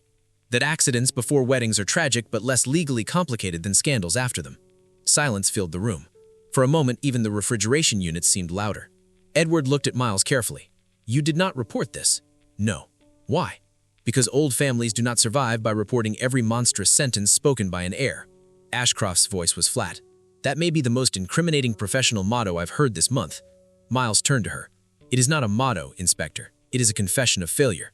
That stopped the room differently. Interesting. Miles Corvin was not innocent, but he was not stupid enough to pretend innocence equaled clean hands. Edward shifted. When Julian died, you looked at the glass. Miles met his gaze. Yes. Why not him? Because he was already being attended to. No. Miles' face tightened. No? No. You looked at the glass because you knew immediately the legal question had changed from who killed Julian to whose glass was it supposed to be. Miles did not answer. Edward continued. You knew Julian had asked about Mara dying. You saw him drink from a glass bearing her initials. You understood the possibility before anyone else said it aloud. Miles's voice was very quiet. Yes. Why didn't you say so? Because the mother of the dead man was standing 6 feet away, already shaping the accusation. Beatrice, yes. And you work for her. I work for the family. That is a worse answer. Miles accepted it. Yes. Edward glanced at Ashcroft. The shape was tightening. Julian had motive, Julian had mechanism, Julian had capacity. Julian asked legal questions about Mara dying. Julian handled Mara's glass. Julian had a cuffling device. Julian watched the swap and still drank, perhaps because vanity and rehearsal timing defeated his plan. But one contradiction remained. If Julian asked about Mara dying yesterday, Miles knew. If Beatrice hated Mara, Miles knew. If the trust changed after marriage, Miles knew. Who benefited from Julian's death? Beatrice, perhaps. If Julian's marriage would trigger independence, his death preserved her control, unless succession moved elsewhere. That meant she had a motive too, and Miles would know that. Who inherits Julian's suspended rights after his death? Edward asked. Miles did not answer immediately. Good. There was the next buried object. His death before marriage, Edward continued. What happens to the trust trigger? Miles's face became very still. It fails, meaning control remains with Beatrice. For now. And later, secondary beneficiaries may petition. Who? Certain cousins, charitable foundation trustees, dependent on board decisions. And Mara? Nothing under the prenup, nothing without marriage, potential civil claims if wrongdoing established. So Beatrice benefits from Julian dying before the wedding. Miles said nothing. Edward nodded. Yes. Ashcroft watched both men. Miles, Edward said, did Beatrice know Julian wanted Mara dead? The lawyer's silence was longer this time. At last, I don't know. Try again. I suspect she knew Julian was planning something to stop Mara. Something, yes. Not necessarily murder? Miles looked toward the door. Beatrice does not always require details. She creates weather. Other people decide whether to drown. That was excellent. And tonight, she was watching Mara, not Julian. Yes. Why? Because she believed Mara was the active threat. Edward considered that. Or because she wanted everyone to believe she believed it. Old mothers in dynastic houses did not merely watch, they designated. Did Beatrice touch the glasses? No. You're sure? Yes. Did Beatrice instruct Vivian Carr to use ribbons? Yes. Edward looked up. Now we are somewhere. Miles said nothing. When? Earlier in planning, she insisted the bride and groom glasses be distinguishable in photographs. By ribbons. Yes. Whose choice of colors? Beatrice's. Pearl for Mara, silver for Julian. Yes. Did Julian know that in advance? Of course. Edward looked at the pearl ribbon again. A glass marked so subtly that a swap could look harmless. A poison placed by Julian on Mara's ribbon. A planned later sip by Mara. A photographer requests swap for monogram visibility. Julian sees it. Vivian moves glasses. Julian still thinks reset will return them, then drinks theatrically too soon. That works. But Beatrice chose the system that made the mistake possible. By malice or taste. With old money, the distinction often collapsed. One last question, Edward said. Miles looked ready for more than one. Did Julian know Mara had told Theo? Miles nodded once. Yes. How? Theo told him. Edward almost sighed. Of course. When? This afternoon, before the rehearsal. Why would Theo tell him? Loyalty, panic, stupidity, friendship. They often resemble one another in men educated together. And after Theo told him, Julian went to you asking about Mara dying. Yes. Edward looked at Ashcroft. Now Theo's guilt changed shape. Not killer. Catalyst. Edward turned back to Miles. If I ask you whether Julian Halgrave attempted to murder Mara Venn and killed himself by mistake, what is your legal answer? Miles held his gaze for a long moment. My legal answer, he said, is that the question contains conclusions not yet proved. And your human answer? Miles glanced at the broken pearl-ribboned glass. My human answer is that Julian was very much his mother's son. Edward nodded once. That would do, for now. When Miles left the evidence room, under Ashcroft's instruction to remain available, the room seemed colder. Ashcroft leaned against a table. Well. Edward looked at the glasses. Julian asked about Mara dying. Julian had access to her glass. Julian carried a concealed delivery device. Julian had motive through Evan Venn. Julian watched the swap and drank because his vanity outran his caution. Then we have it. No. She stared at him. No. No, Edward said. We have Julian. That sounds like having it. It is half the case. Ashcroft frowned. What's the other half? He touched the evidence bag containing the pearl ribbon lightly with one gloved finger. Who built the stage on which Julian could make exactly this mistake? Beatrice. Yes. You think she knew? I think she did not need to know enough to be guilty in the way Julian was guilty. Ashcroft folded her arms. That's slippery. It's dynastic. Worse. Yes. Edward stepped away from the table. Now bring me Beatrice Halgrave. Ashcroft raised an eyebrow. You said you were saving her. I was. For what? Edward looked toward the ballroom, where the chandeliers were still burning over broken ritual. For the moment when she learns that accusing Mara too fast may be the only reason we looked at the glasses slowly enough to see her son for what he was. Chapter 4. The Mother. Beatrice Halgrave did not enter the evidence room. She arrived. There was a difference, and every person raised near old power understood it before language had time to become involved. Entering was physical. Arrival was territorial. Beatrice crossed the threshold as though the room had always belonged to her family, the police were temporary staff, and death itself had been vulgar enough to occur before permission was granted. She wore the same pale gray silk from the rehearsal, though now a dark coat had been placed over her shoulders, not wrapped, placed. Her pearls remained at her throat. Her face was composed beyond grief, which did not mean she felt nothing. It meant she had decided feeling would not be allowed to interfere with authority. That was a different kind of mourning, and possibly a worse one. Inspector Ashcroft stood beside the evidence table. Edward Hale sat in the only chair. He did not rise. Beatrice noticed. Good. You are Edward Hale, she said. Yes. Your solicitor informs me you are not police. Your solicitor is occasionally useful. Her eyes moved to the reconstructed flutes beneath the forensic lamps, the broken pearl-ribboned glass, the intact silver-ribboned glass, Mara's monogram on the dead man's fragments, Julian's initials on the surviving flute. Beatrice looked at them not like a mother seeing evidence of her son's death, but like a woman examining a table setting that had gone wrong in public. That mattered. "Why am I here?" she asked. Edward gestured to the glasses. "Because you chose the ribbons." Her gaze returned to him. "If this is the level of deduction being applied, I understand why the police required outside entertainment." Ashcroft's mouth tightened. Edward almost smiled. Almost. "You insisted the bride and groom glasses be visibly distinguishable. Pearl for Mara, silver for Julian. It was a wedding. It was a rehearsal. It was still a wedding." "No," Edward said. "It was an argument, wearing flowers." For the first time, Beatrice's expression altered by a fraction. Not anger. Recognition of an insult well aimed. She placed her gloves on the table but did not sit. "I chose the ribbons because photography matters, ceremony matters, continuity matters, bloodline matters. Obviously." Honest answer. "I was not raised to be ashamed of obvious truths." "No," Edward said, "only to rename them." Ashcroft looked down at her notes. Sensible. Beatrice turned toward her. "Inspector, is this man here to investigate my son's death or deliver theatrical sociology?" Ashcroft answered without looking up. "At the moment, both seem efficient." Beatrice returned her attention to Edward. "My son is dead.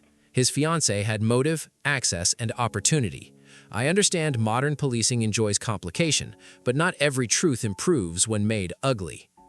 Edward leaned back slightly. "Your truth became ugly before I arrived." Her eyes sharpened. He pointed to the pearl-ribboned fragments. "Julian died from the glass marked with Mara's initials." "Yes." "Originally assigned to Mara." "So you say." "So the video says." "The glasses were swapped." "Yes." "Then he died from the glass in front of him." Edward nodded. "That is your family's preferred sentence. It is the factual sentence." "No," Edward said, "it is the sentence that stops one step before becoming useful." Beatrice's face remained still, but her hands moved slightly on the table. Not nervous, irritated. She had expected accusation, perhaps, not anatomy. Edward continued, "You accused Mara immediately. A woman standing beside my dying son with the other glass in her hand does not inspire philosophical delay. You didn't ask what happened. I saw what happened. No, you saw him die and selected the person least expensive to blame." That landed. Ashcroft looked up. Beatrice's voice lowered. "Careful, Mr. Hale." "There she is," Edward said. Silence. Beatrice did not move. Edward stood now, not because she had earned it, but because the room required motion. "You disliked Mara Venn from the beginning." "I distrusted her." "Because she was poor? Because she was unprepared? For what?" "For the life she was attempting to enter." Edward shook his head. "No, for the life you were defending from her." Beatrice's eyes went cold. "My family has survived for generations because we understand what careless attachments can destroy. Your son was careless. My son was dead before you came here. Show some respect." "To Julian? To the dead." Edward looked at the broken glass. "Dead men do not become respectable by ceasing to answer questions." Beatrice said nothing. "Good." He turned toward the evidence table and picked up, without touching directly, the sealed photograph still from the side room. Julian lifting Mara's glass earlier, his fingers near the pearl ribbon, his right cuff close to the knot.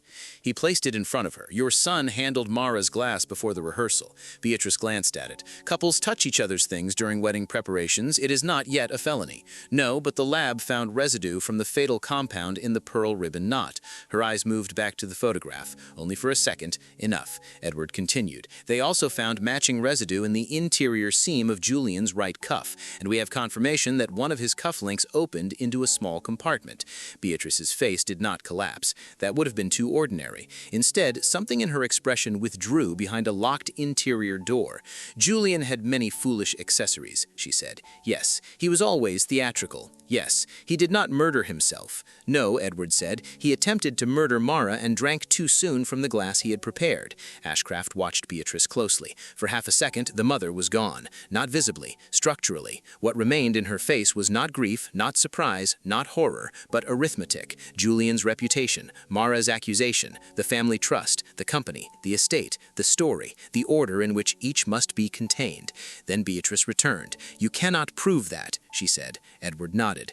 "Better." She looked at him sharply. "Better? That was your first honest reaction. Not 'my son would never,' not 'how dare you,' not grief. Proof." Beatrice's mouth tightened. "You mistake discipline for guilt." "No, I mistake nothing. I observe hierarchy. In yours, truth ranks below containment."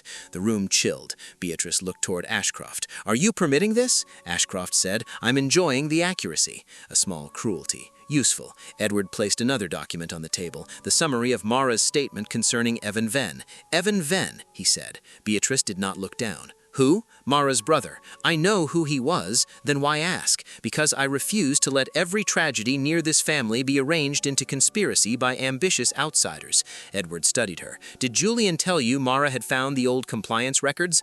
"No." "Did Miles Corvin?" "No." "Did Theo?" "Certainly not. Theodore has the spine of cooked asparagus." "Did you know?" Beatrice said nothing. "There." Edward waited. Beatrice looked toward the windowless wall as if the estate beyond it might still obey her. "I knew she had become difficult," she said. "Difficult?" "Yes, meaning she stopped being decorative. Meaning she began making accusations near a wedding that affected more than her own emotions. About Evan's death? About old business she did not understand." Edward nodded. "Who does understand it?" No answer. "Julian?" Still none? Miles? None. You? Beatrice turned back. I understand that young men in minor positions sometimes stumble into matters above their competence and imagine themselves martyrs when corrected. Ashcroft's pen stopped. Edward felt the room go very still. Evan Venn died of an overdose. That is what I was told. Did you believe it? I had no reason not to. No, Edward said. You had every reason not to look. That reached her. Finally. Not enough to break, enough to expose the foundation. She inhaled slowly. "Mr. Hale, my son is lying in a morgue." "Yes." "And you stand here accusing him of murder?" "Yes." "On the word of the woman who benefited from his death?" Edward shook his head. "Mara benefits from truth. That is not the same thing." Beatrice laughed once, a small, dry sound. "Truth," she said. "How modern." "No," Edward said. "Modern families prefer branding. Truth is very old. That is why houses like this spend so much money avoiding it." Beatrice looked at him with open dislike now. Good. Dislike was cleaner than performance. Edward continued. Julian asked Miles what would happen if Mara died before the wedding. Her face did not change enough, meaning she knew, or had expected. "Did he?" she said. "Yes." Men ask foolish hypothetical questions under stress. Not usually about dead fiancés one day before rehearsal. You have not spent enough time around inheritance law. I've spent enough time around murder. Silence. Ashcroft let it run. Beatrice turned slightly toward the evidence table. The girl was going to destroy him, she said. There it was. Not Mara, the girl. By telling the truth, by telling a version about Evan, about Julian, about the company, about matters settled years ago by people with more information than she possessed. Settled? Yes, your word for buried? Her jaw tightened. You enjoy cheap reversals. No, Edward said, only accurate ones. Beatrice stepped closer to the table. My son was not a murderer. Edward looked at the broken pearl glass. Your son carried poison into a wedding rehearsal. He may not have intended. She stopped. Too late. Ashcroft looked up sharply. Edward turned slowly. There, he said. Beatrice said nothing. You almost said he may not have intended to kill her. Still silence, which means you had already considered that he intended to do something. Beatrice's face became stone. Edward nodded. Good. Now we have reached the family version. Beatrice looked toward the door. I will not be interrogated without counsel.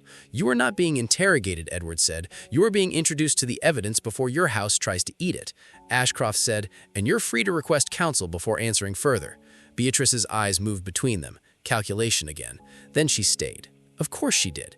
People like Beatrice could not leave rooms where the family's story was being written by someone else. Edward said, what did you think Julian planned? No answer. A scandal? Nothing. A staged collapse? A drugged bride? A compromised video? Something that made Mara look unstable. Beatrice's gaze flickered. There. Ah, Edward said. Ashcroft's pen moved again. Beatrice said, I knew nothing about poison. I believe you. That surprised her. Good. He continued, you did not need to know poison. You needed only to build the family weather in which Julian understood that eliminating Mara as a problem would not be morally surprising. Beatrice's expression sharpened. That is an absurdly poetic accusation. No, it is not poetic, it is precise. You made Mara an invader. Julian made her a target. Miles made the risk legible. Theo made the confrontation known. Vivian made the glasses movable. The photographer made the swap. Julian made the mistake. You all call that tragedy because it distributes shame politely. Beatrice's voice went quiet. You have no right to speak about my son as if he were an equation. He behaved like one. Her hand struck the table. Not hard, hard enough. The evidence bags trembled slightly. Ashcroft stepped forward. Beatrice did not apologize. He was weak, she said. The words came out before she could refine them. Everyone in the room understood that they were not meant for Edward. They were for Julian. He was weak, she repeated, softer now, and the second time it sounded less like insult and more like accusation against the universe for mishandling her investment.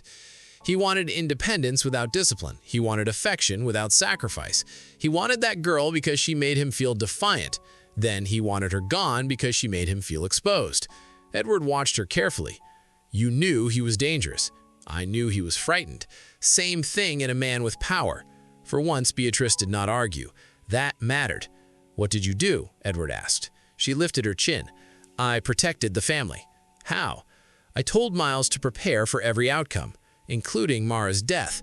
Her expression closed. I said every outcome. Edward looked at Ashcroft. Ashcroft wrote it down. And the ribbons? Edward asked. Beatrice frowned. What about them? You chose pearl for Mara. Yes. Silver for Julian. Yes. Why not initials only? Because photographs read color before engraving. Because people read symbols before facts, Edward said. If you like, I do. He walked to the evidence table and looked again at the pearl ribbon knot. You marked Mara's glass so the room could always identify it at a glance. Julian used that identification. He placed the poison on the ribbon because he knew which glass would be hers. Then the photographer asked for the swap because the monogram wouldn't face camera. Vivian moved the glasses. The symbol remained clear. The position changed. Julian watched. He expected the final reset. Then vanity made him drink before reset. Beatrice was silent. Edward continued. If you had not insisted on visible ribbons, he may have used another method. If Vivian had not swapped the glasses, Mara would be dead. If Julian had followed instructions and not drunk, Mara would likely be dead later. If Mara had obeyed her fears sooner, she might have walked out alive without him dying. He looked at Beatrice. But that is not how your family works. People here do not leave cleanly. They are managed, discredited, drugged, bought, married, or buried. Beatrice's face remained hard, yet something in her eyes had shifted. Not remorse, never that, but recognition. She saw the shape now and hated it because it was accurate. My son is dead, she said. Yes, and Maraven is alive. Yes. That will be enough for the world. No, Edward said, the world prefers a bride with poison, but the evidence prefers a groom with a cufflink. For the first time, Beatrice looked tired. Not old, tired. That was more revealing. What do you want from me? She asked. Nothing. No, no. I expect nothing useful from dynastic grief. Ashcroft's eyebrows lifted. Edward continued before Beatrice could respond. I want you to understand that every time you accuse Mara now, you defend the man who tried to kill her, publicly, in print, in every statement your family releases. Beatrice stared at him. That hurt more than the accusation. Good. For people like Beatrice, reputation was not appearance, it was weaponized memory. Edward had just shown her the blade might cut backward. She will destroy us, Beatrice said. Mara? Yes. Edward shook his head. No. Julian began that before she arrived. Beatrice looked away, at the glasses, at the broken pearl ribbon, at the intact silver one, at the proof that ceremony had turned and bitten the hand that arranged it. Ashcroft stepped forward. Lady Hallgrave will need a full, formal statement. Beatrice's mouth tightened. Of course. And Miles Corvin's communications regarding every outcome. Her eyes flashed. Privilege can become very interesting when the outcome includes attempted murder. Beatrice looked at Edward as if deciding whether he had taught Ashcroft that sentence. He had not. She was perfectly capable of cruelty when provided accurate material. Beatrice took her gloves from the table. At the door, she stopped. Miss Venn will enjoy being believed. Edward looked at her. No, he said. She'll survive it. Different thing. For the first time, Beatrice seemed to have no prepared answer. She left. The room exhaled after her, though no one in it had been holding breath openly. Ashcroft looked at Edward. Well, he looked back at the glasses. She knew enough to be morally guilty, and not enough to be legally satisfying. "Story of half the old families I've met," Ashcroft said. "Only half? I'm being generous." Edward picked up the still frame of Julian watching the swap. "Now we need the cufflink." Ashcroft checked her phone. Lab confirmed. Hidden compartment. Residue. Inside. Same compound as glass. Pearl ribbon residue matches. Good. There it is again. This time it is justified. She handed him another message. "And hospital tox confirms Julian ingested the compound in a small but lethal concentration. Fast onset. No antidote administered in time." Edward nodded. That settled the mechanism. But one thing remained. Not proof, shape. Julian expected to survive the rehearsal. He expected Mara to die later, or at least to be poisoned during the planned reset. He made a mistake because he believed rituals obeyed him. The case could end there, but good endings required the reason to be put in the right mouth. "Bring Mara back to the ballroom," Edward said. Ashcroft looked at him. "For reconstruction?" "Yes. And the others?" "Theo, Miles, Vivian Carr, Beatrice, the photographer too. That's everyone useful." "No," Edward said. "Who else?" He looked toward the hall. "Julian." Ashcroft stared at him. "He's dead." "Yes," Edward said, "but his habits are still in the room." Chapter 5. The Wrong Toast. At 04:18, Edward Hale brought the wedding party back into the ballroom. Not all of it, only the useful damage. Mara Venn stood near the left side of the tray, wrapped no longer in the police blanket but in a dark coat someone had found for her. She looked smaller than she had during the rehearsal video, but more present. Shock had burned through the surface now and left something harder beneath. Not strength exactly. Strength was a word people used when they wanted survivors to become convenient. Mara looked like a woman who had finally understood that terror could be organized. Theo Marlowe stood behind her and slightly away from everyone else, as if friendship had become a contagious condition. His face was gray. He had not touched another drink. That was good. Men like Theo often discovered moral clarity only after alcohol stopped negotiating on their behalf. Miles Corvin stood near the wall, hands folded in front of him, lawyerly, silent, already calculating what could still be protected and what must be sacrificed cleanly before sunrise. Vivian Carr, the wedding planner, stood beside the tray with the exhausted fury of a professional whose perfect event had become a homicide diagram. She had tied her hair back tighter, removed her heels, and now looked prepared to reorganize the apocalypse if someone gave her a clipboard. The photographer stood near his original position, pale and miserable, holding no camera this time. His name was Graham Bell, which Edward considered unfortunate but irrelevant. Beatrice Howgrave entered last. Of course she did. She had changed nothing. Same pearls, same coat, same face carved into control.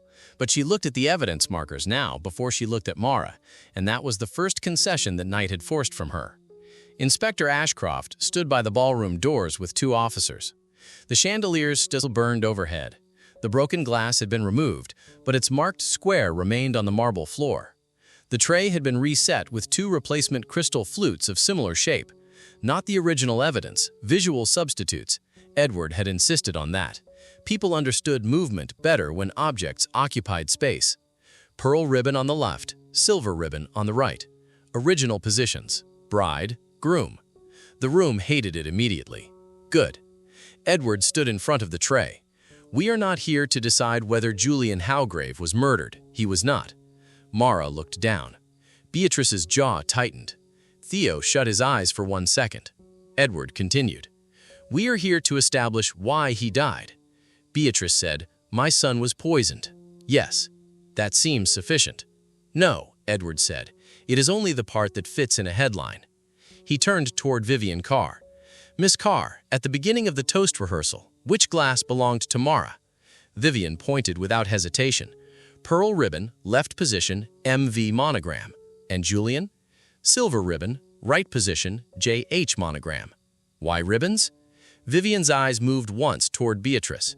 "Lady Howgrave requested visible distinction for photography." Edward nodded. "Because initials are subtle, ribbons are readable." "Yes." Then the photographer interrupted. Graham Bell looked as if he wished the floor would open politely. "I only said the monogram faced away," he said. "Yes," Edward replied. "You corrected a photograph and altered a murder. That landed too hard." The photographer looked sick. Edward would not soften anything. It would not help. "Miss Carr," he said, "what did you do?" Vivian swallowed. "I swapped the two hero glasses. Show us." She stepped forward, hand trembling only slightly, and moved the pearl-ribboned glass from the bride's side to the groom's, then the silver-ribboned glass from groom's to bride's. The room changed as the objects moved. It had changed this way earlier too, only no one had understood the cost. Edward looked at Julian's empty mark. Julian saw this. No one spoke. Edward turned to Miles. "Mr. Corvin, did he see this?" Miles answered quietly, "Yes." "Mara?" Mara looked at the glass now in front of the empty groom's mark. "Yes." "Theo?" Theo's voice was rough. He saw it. "Beatrice?" She said nothing. Edward looked at her. "Lady Halgrave?" "Yes," she said coldly. He saw the glasses moved. "Good." He turned to Ashcroft. "Put up the still." Ashcroft placed the tablet on a small stand beside the tray. The paused frame showed Julian's face at the exact moment Vivian moved the glasses. His eyes were on the pearl-ribboned flute. Not the planner, not the bride, the glass. Edward let them look. "Most of you have spent the last several hours pretending this makes Julian innocent of intent," he said. "It does not. It makes his mistake more interesting." Beatrice's voice cut through the room. "You are accusing a dead man who cannot answer." Edward looked at her. "No, the evidence is answering for him. You dislike the voice." Silence. He turned to Mara. "Before the rehearsal, Julian handled your glass in the side room." Mara nodded. "Yes." "The pearl-ribboned one?" "Yes." "Did he touch the ribbon?" "I think so." Theo said, "He did." Edward looked at him. "You saw?" "Yes." "Show us." Theo hesitated, then stepped forward. He picked up the pearl-ribboned glass carefully by the bowl, not the stem, as if even the substitute might punish him. Then he corrected himself and mimed Julian's gesture, right hand coming from the cuff, fingers brushing the ribbon knot, rotating the stem, setting it down. Edward said, "Thank you." Theo stepped back, face worse than before. Ashcroft said, "Lab found residue of the fatal compound inside Julian's right cufflink compartment, along the cuff seam, and in the knot of the pearl ribbon." That sentence did more to the room than any accusation. Vivian Carr whispered, "Oh, God." The photographer sat down on a chair without asking. Miles Corvin closed his eyes briefly. Beatrice did not move. Mara looked at the pearl ribbon as if it were a small animal that had bitten its owner. Edward continued, "The poison was not poured into a glass like something from a cheap melodrama. Julian used the ribbon, a decorative marker chosen to identify Mara's glass, became the delivery point. The compound was held in a microcapsule or paste worked into the knot. When the glass was later handled, tilted, and filled, it dissolved into the liquid." He looked at Vivian. "You did not poison the glass." Vivian gave a short, almost angry laugh. "I should hope that was clear. It rarely is to frightened rooms." She said nothing. Edward pointed to the tray.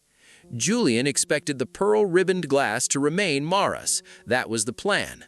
Mara would drink. The death or collapse would occur in a room where everyone already knew Beatrice hated her, where the family could control the narrative, and where Julian would appear to be another devastated man injured by an unfortunate outsider's tragedy." Mara's face tightened. Not surprise, recognition. Theo whispered, "Jesus, Julian." Edward turned to him. "You told Julian that Mara knew about Evan Venn." Theo looked up, stricken. "Yes." "When?" "This afternoon." "Why?" Theo's voice cracked. "Because I thought if he knew she was serious, he would tell the truth." No one spoke. Edward let the stupidity of that hope stand without decoration. Then he said, instead he asked Miles Corvin what would happen if Mara died before the wedding. Mara looked at Miles. Miles did not look away. "It was phrased as a hypothetical," he said. Of course it was. Edward nodded. Yes, in this house, murder dresses first as a hypothetical. Beatrice said, "Enough." "No," Edward said. "That is precisely what your family has said for too many years." The room held. Edward continued. Mara had found evidence concerning the death of her brother, Evan Venn.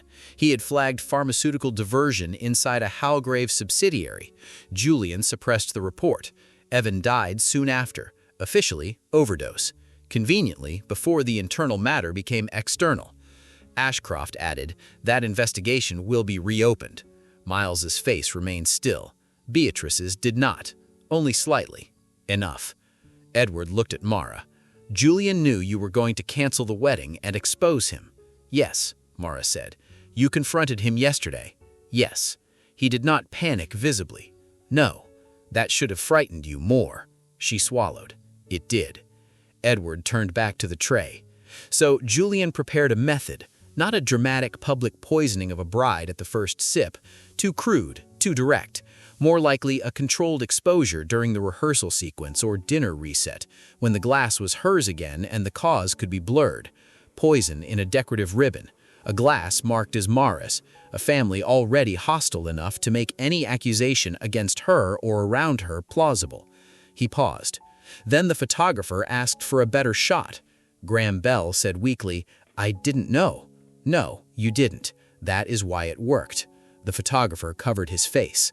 Vivian Carr looked at him, then away, perhaps calculating whether the man would ever work again and deciding not to rescue him yet. Edward turned back to the tray. Vivian moved the glasses, pearl to Julian, silver to Mara. Julian saw it, but he expected a reset before anyone truly drank. Vivian's voice was quiet. "I said no drinking." "Yes." "Twice." "Yes." "He knew." "Yes." Mara looked at the empty groom's mark. He joked, she said. Edward nodded. Habit, charm, control. He had spent his life treating instructions as things other people followed so he could look relaxed. During the final rehearsal, he lifted the glass that had become his only by position. He believed he was performing a harmless gesture before the reset. Beatrice said, "You cannot know what he believed?" Edward turned. "No, but I can know what his habits say." Julian did not drink first, not at dinners, tastings, public events, or earlier rehearsals. He waited for others to drink. He presented it as manners. It was caution. Tonight, he broke that habit because he believed there was no danger to him. That belief killed him. Silence. That was the center. The case had no need for thunder after that. It had objects, a ribbon, a cufflink, a swap, a sip, a dead groom who thought the room still belonged to him. Miles spoke first. "Then the intended victim was Miss Venn?" "Yes." "And Julian's death was accidental?"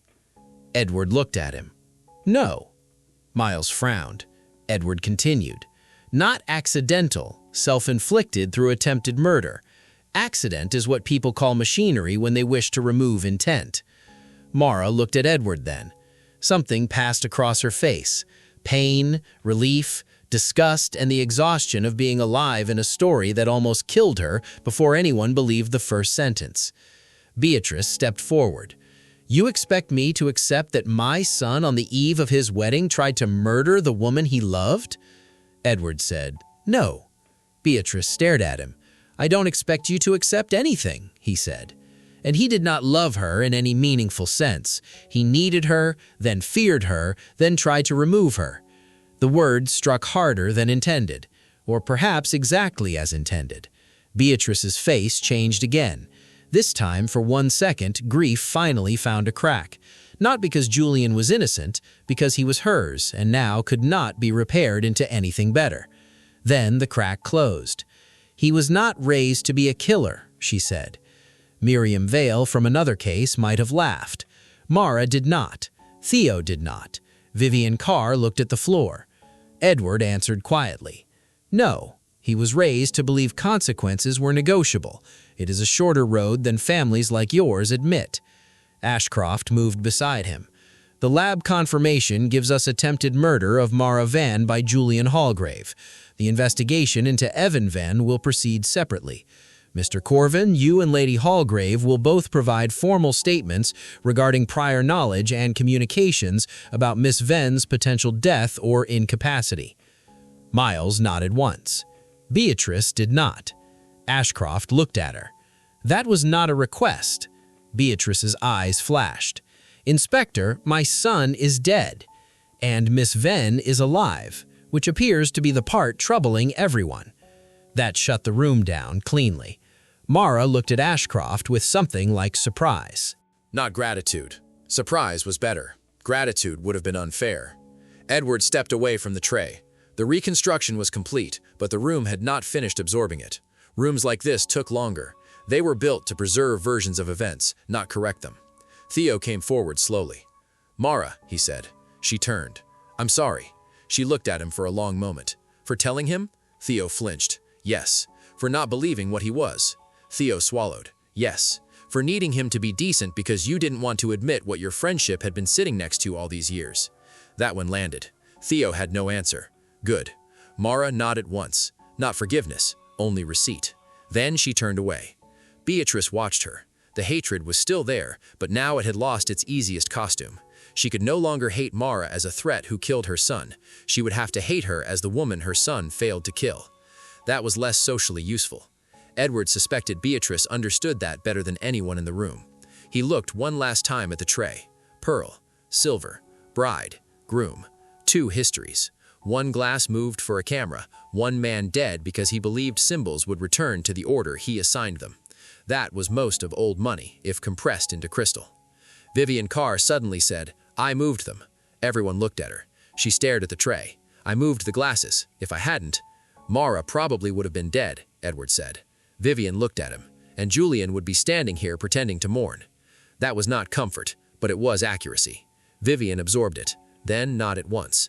The photographer whispered, "I asked." "Yes," Edward said. He looked up. "You asked for a better picture." Miss Carr obeyed the photograph. Julian obeyed his vanity. The poison obeyed chemistry. None of that makes you his accomplice. The photographer began to cry then, silently and with visible embarrassment. No one helped him. That too felt appropriate. Beatrice turned toward the doors. "I have heard enough." Edward said, "No, you have heard the minimum." She stopped. He did not turn soft.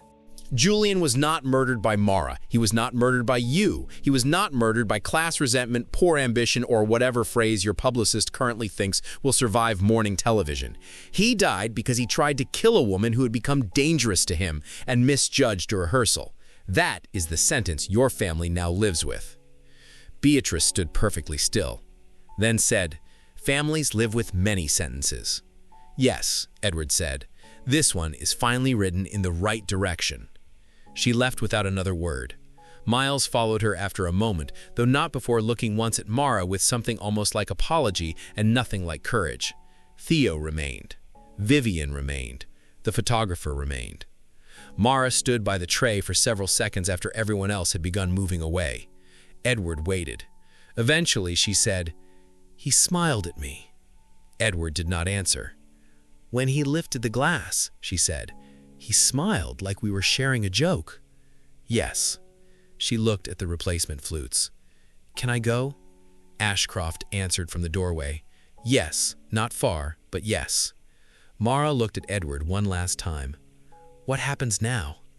"Now the family tries to make his death tragic and your survival inconvenient." She almost smiled. "What should I do?" "Tell the truth first, then keep telling it when they improve their lies."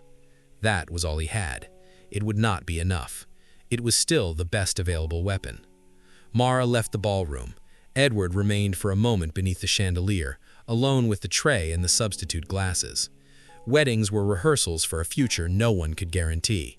This one had rehearsed something else, the exact instant when a family's private logic became visible because one arrogant man drank from the wrong symbol. He looked at the pearl ribbon. Small, soft, beautiful, almost lethal. Then he turned away. Epilogue: The Almost Bride. By morning, the Hallgrave wedding had become a story everyone wanted to misunderstand. That was inevitable. A dead heir, a poor bride, a poisoned glass, a mother who opposed the marriage, a fortune large enough to make strangers feel entitled to theories. The first headlines did not accuse Mara Venn directly. They were too well lawyered for that. Instead, they performed the usual cowardice of implication. Tragedy at Halgrave wedding rehearsal. Groom dies after poisoned toast. Bride questioned after heir's sudden death. By noon, every respectable outlet had discovered questions surrounding the bride's background. By 1, anonymous family sources were describing Mara as emotionally volatile. By 2, an old photograph of her brother Evan appeared online beside a careful paragraph about his history of substance abuse, which told Edward Hale that the Halgrave machine had not merely survived the night, it had gone back to work. That was the thing about dynastic families. They mourned, yes, sometimes deeply, sometimes honestly. But the machinery did not mourn. The machinery issued statements, retained counsel, briefed journalists, protected foundations, buried subsidiaries, and decided which dead person could still be useful. Julian Halgrave had failed to kill Mara. That did not mean the family was done trying. Mara left the estate at 0940. Through the service entrance. Not because she was being hidden, because the front gate had already become theater. There were cameras outside now, vans, freelancers, society correspondents pretending to be crime reporters, and crime reporters not to enjoy society scandal. A dozen microphones waited for a bride who had not become a wife and almost become a corpse. Edward watched from the side hall as she stepped into Ashcroft's car. She had changed out of the rehearsal dress into borrowed clothes, dark trousers, a coat too large for her, flat shoes, no jewelry except a thin chain at her throat. Without the dress, she no longer looked like the central figure in a wedding tragedy. She looked like someone leaving a hospital after identifying a body. Ashcroft opened the rear door for her. Mara paused before getting in and looked back once at the house. Not with longing, not even hatred. Assessment, as if she were seeing the Halgrave estate properly for the first time. Not as a place she had almost entered, but as the mechanism that had almost closed around her. Edward stepped outside. The morning air was bright, cold, and offensively clean. "You don't have to say anything to them," he said. Mara looked toward the gate, where distant cameras shifted like insects sensing movement. "They'll say enough without me." "Yes. What happens if I say the truth?" "They'll call it grief, greed, revenge, instability, and manipulation. Not necessarily in that order." She almost smiled. That was meant to help. No, good. It sounded too accurate. Ashcroft waited by the car, pretending not to listen. Mara looked back at the house again. "Julian told me once that families like his survive because they understand time better than everyone else." Edward nodded. He was partly right. That's the worst part. "No," Edward said. "The worst part is that he thought time belonged to him." Mara absorbed that. Then she said, "Evan used to say, rich people don't hide things better, they just make more people responsible for not finding them." "Your brother sounds perceptive." He was. That was all she said. It was enough. She got into the car. Ashcroft closed the door. Before leaving, the inspector walked back to Edward. "We're reopening Evan Venn." "Good. Medical logistics, too." "Better." She glanced toward the house. Beatrice has already retained 3 firms, 1 crisis strategist, and someone whose job title includes legacy stabilization. Charming. She also issued a statement. Of course she did. Ashcroft handed her phone. Edward read it. "The Halgrave family is devastated by the sudden and tragic death of Julian Halgrave. We ask for privacy as authorities investigate the circumstances of this heartbreaking event. Julian was a beloved son, friend, and future husband. We will not dignify speculation that exploits grief for attention." Edward handed the phone back. "Efficient," he said. "Lies usually are in first draft." "Not lies, exactly." Ashcroft looked at him. He continued, "It says he was beloved, not that he was innocent." She looked back toward the estate. "I hate houses like this." "No," Edward said, "you hate that they often know the law as well as we do." "That too." She got into the car and drove Mara through the service lane, past the kitchens, past the delivery gate, past the staff entrance, where someone had already removed half the floral arrangements, because flowers had shorter contracts than scandal. Edward remained outside until the car disappeared. Only then did he turn back to the house. Beatrice Hallgrave was in the ballroom, naturally. She stood beneath the chandelier watching staff remove the wedding decorations. The white flowers came down first. Then the aisle markers. Then the ribboned chairs. Then the secondary arch by the terrace doors. People worked quietly around her, carrying beauty away in sections. Beatrice did not look at Edward when he entered. "You've come to admire the wreckage?" she said. "No, I've seen better wreckage." Her face remained turned toward the workers. "My son will be remembered better than your report suggests." "Yes." That made her look at him. He continued, "Families like yours are very good at memory improvement." Her eyes hardened. "You speak as though legacy is a crime." "No, only when used to launder one." A staff member carrying a vase slowed at the wrong moment, then moved faster. Beatrice waited until he had gone. "Mara Venn will make money from this," she said. Edward looked at her for a long second. "That is the cleanest thing you have left to hate, isn't it?" Her expression did not move. He stepped closer to the tray, now bare. No glasses, no ribbons, no poison. Just polished brass. "She was supposed to die in this room," Edward said. "Your son arranged it. He used a symbol you chose, and a ceremony your house controlled. If the photographer had not asked for a better angle, Mara Venn would be in the morgue, and Julian would be standing exactly where you are now, explaining tragedy with acceptable sadness." Beatrice's voice lowered. "You think I don't know that?" Edward studied her. There it was. Not confession, not remorse, knowledge. "Yes," he said, "I think you know it perfectly." For a moment, nothing in the room moved except the staff at the far end taking down a curtain of white roses. Beatrice said, "He was my son. Yes, he was also the only one who could break the trust out of my control." Edward said nothing. She turned back toward the empty wedding arch. He wanted independence. He chose a girl who made it look noble. Then she found something ugly and mistook that for power. "No," Edward said, "she found something true." Beatrice's eyes closed for 1 second. When she opened them, she looked older, only slightly, but old power hated any visible subtraction. "Truth," she said. "You people use the word as if it enters rooms clean. It doesn't. Then we agree." "No," Edward said. "You use dirt as an excuse to keep burying." That one reached her. She gave a small, humorless laugh. "You dislike me?" "Yes." "Good. It prevents the sentimental mistake." I wasn't in danger of that. For the first time, something close to amusement crossed her face. It vanished quickly. Then she said, "Will they prove what Julian did to Evan?"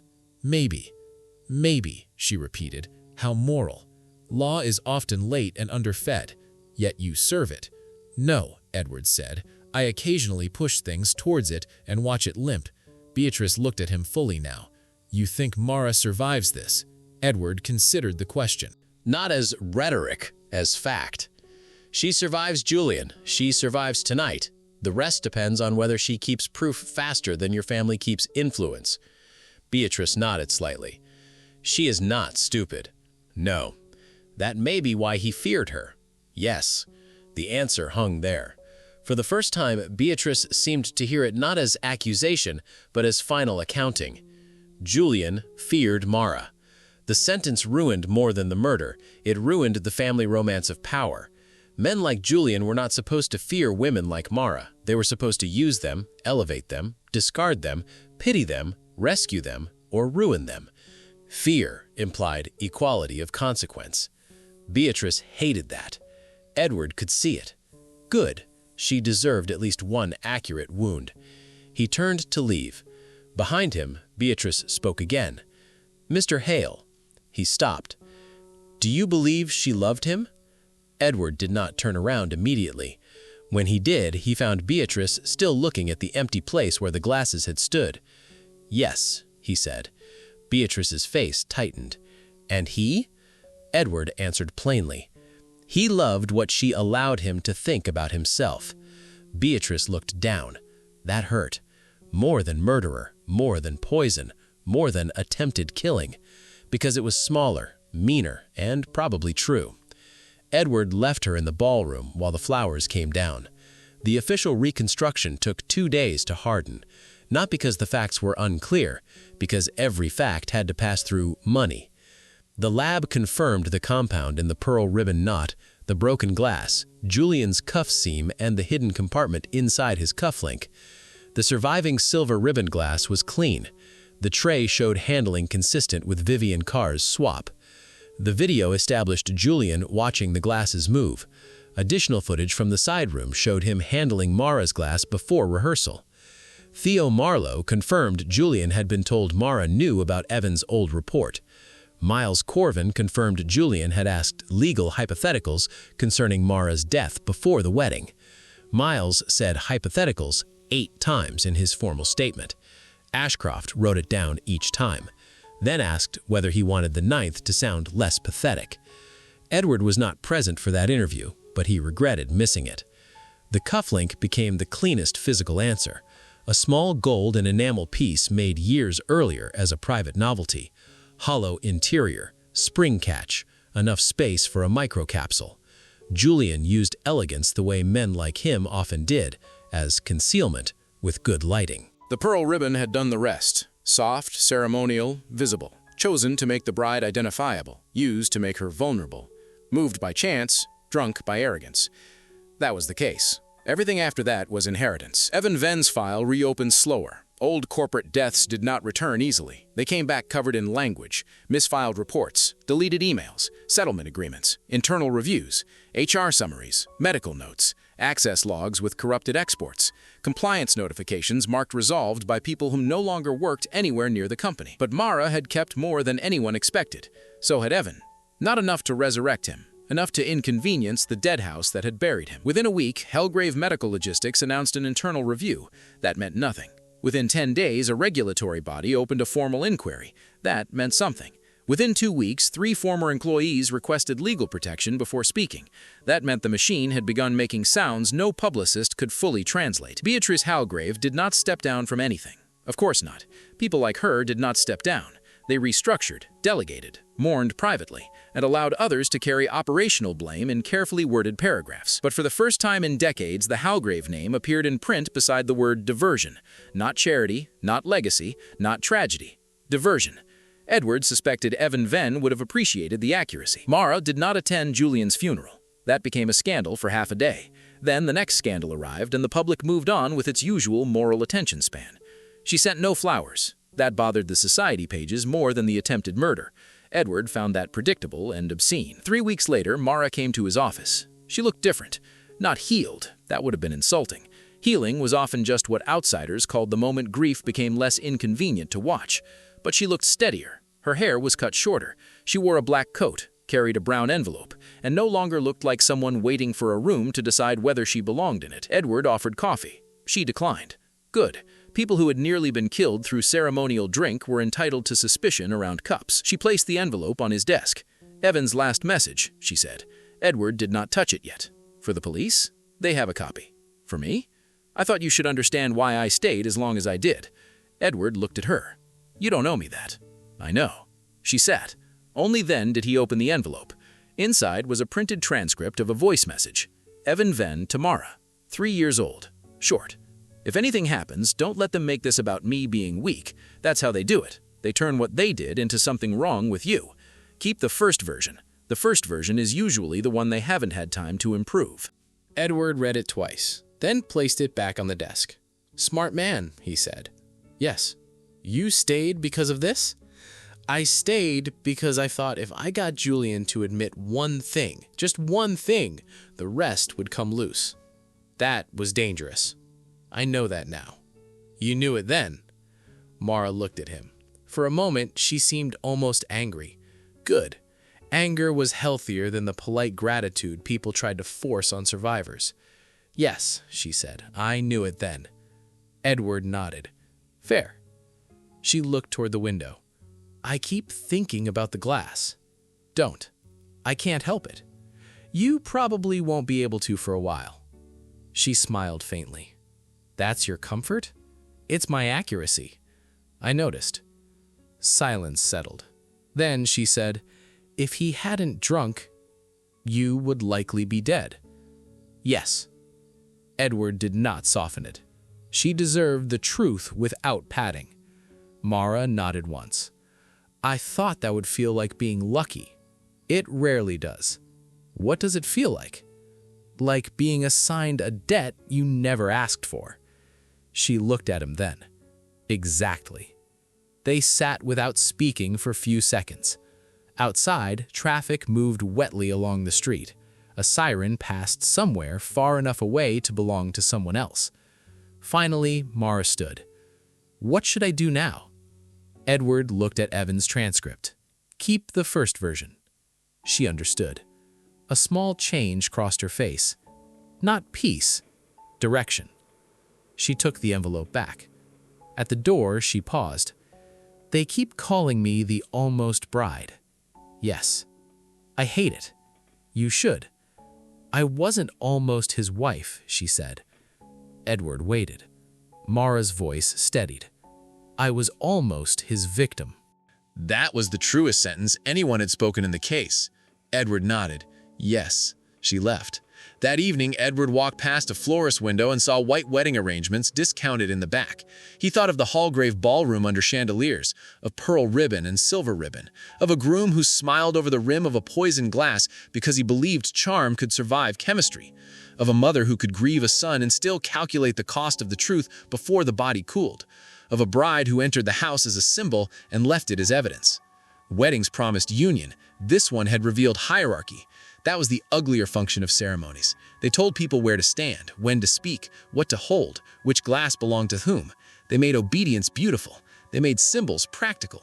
They allowed murder to hide for a moment inside choreography. Julian Hallgrave had trusted that choreography. He had trusted the ribbon, the tray, the reset, the photographer's interruption as a temporary inconvenience, the family's instinct to blame Mara, his mother's ability to contain the aftermath, his own habit of performing harmless charm at the exact moment caution was required. He had trusted everything except the one thing that mattered: consequences. Edward stopped at the corner as rain began to fall lightly over the city. On a screen inside a newsagent's window, Julian's photograph appeared again, beautiful, smiling, already being edited into tragedy. Beneath it ran a banner about the reopened Hallgrave inquiry. Mara's photograph came next, less polished, more alive. The caption called her the almost bride. Edward looked at it and felt the familiar irritation rise. Wrong title, wrong story, wrong emphasis. She had not almost married into power. Power had almost killed her. There was a difference. The rain thickened. Edward turned up his collar and walked on. Behind him, the screen changed to another story, another scandal, another bright arrangement of facts being simplified for strangers. But somewhere in a police file, in lab reports, in archived footage, in Evan Venn's message, and in Mara's own memory, the correct version remained. A groom prepared poison for his bride. A glass moved for a camera. A man drank from the wrong future, and the wedding ended exactly as the Hallgrave family had designed it to end, with one difference. The wrong person survived. They called her the almost bride, but she was not almost his wife. She was almost his victim. A poisoned glass, a wedding rehearsal, a family ready to blame the outsider, and one arrogant groom who trusted the ceremony more than the evidence. If you enjoy modern detective stories in the spirit of Sherlock Holmes, subscribe to the channel. The next case is already waiting.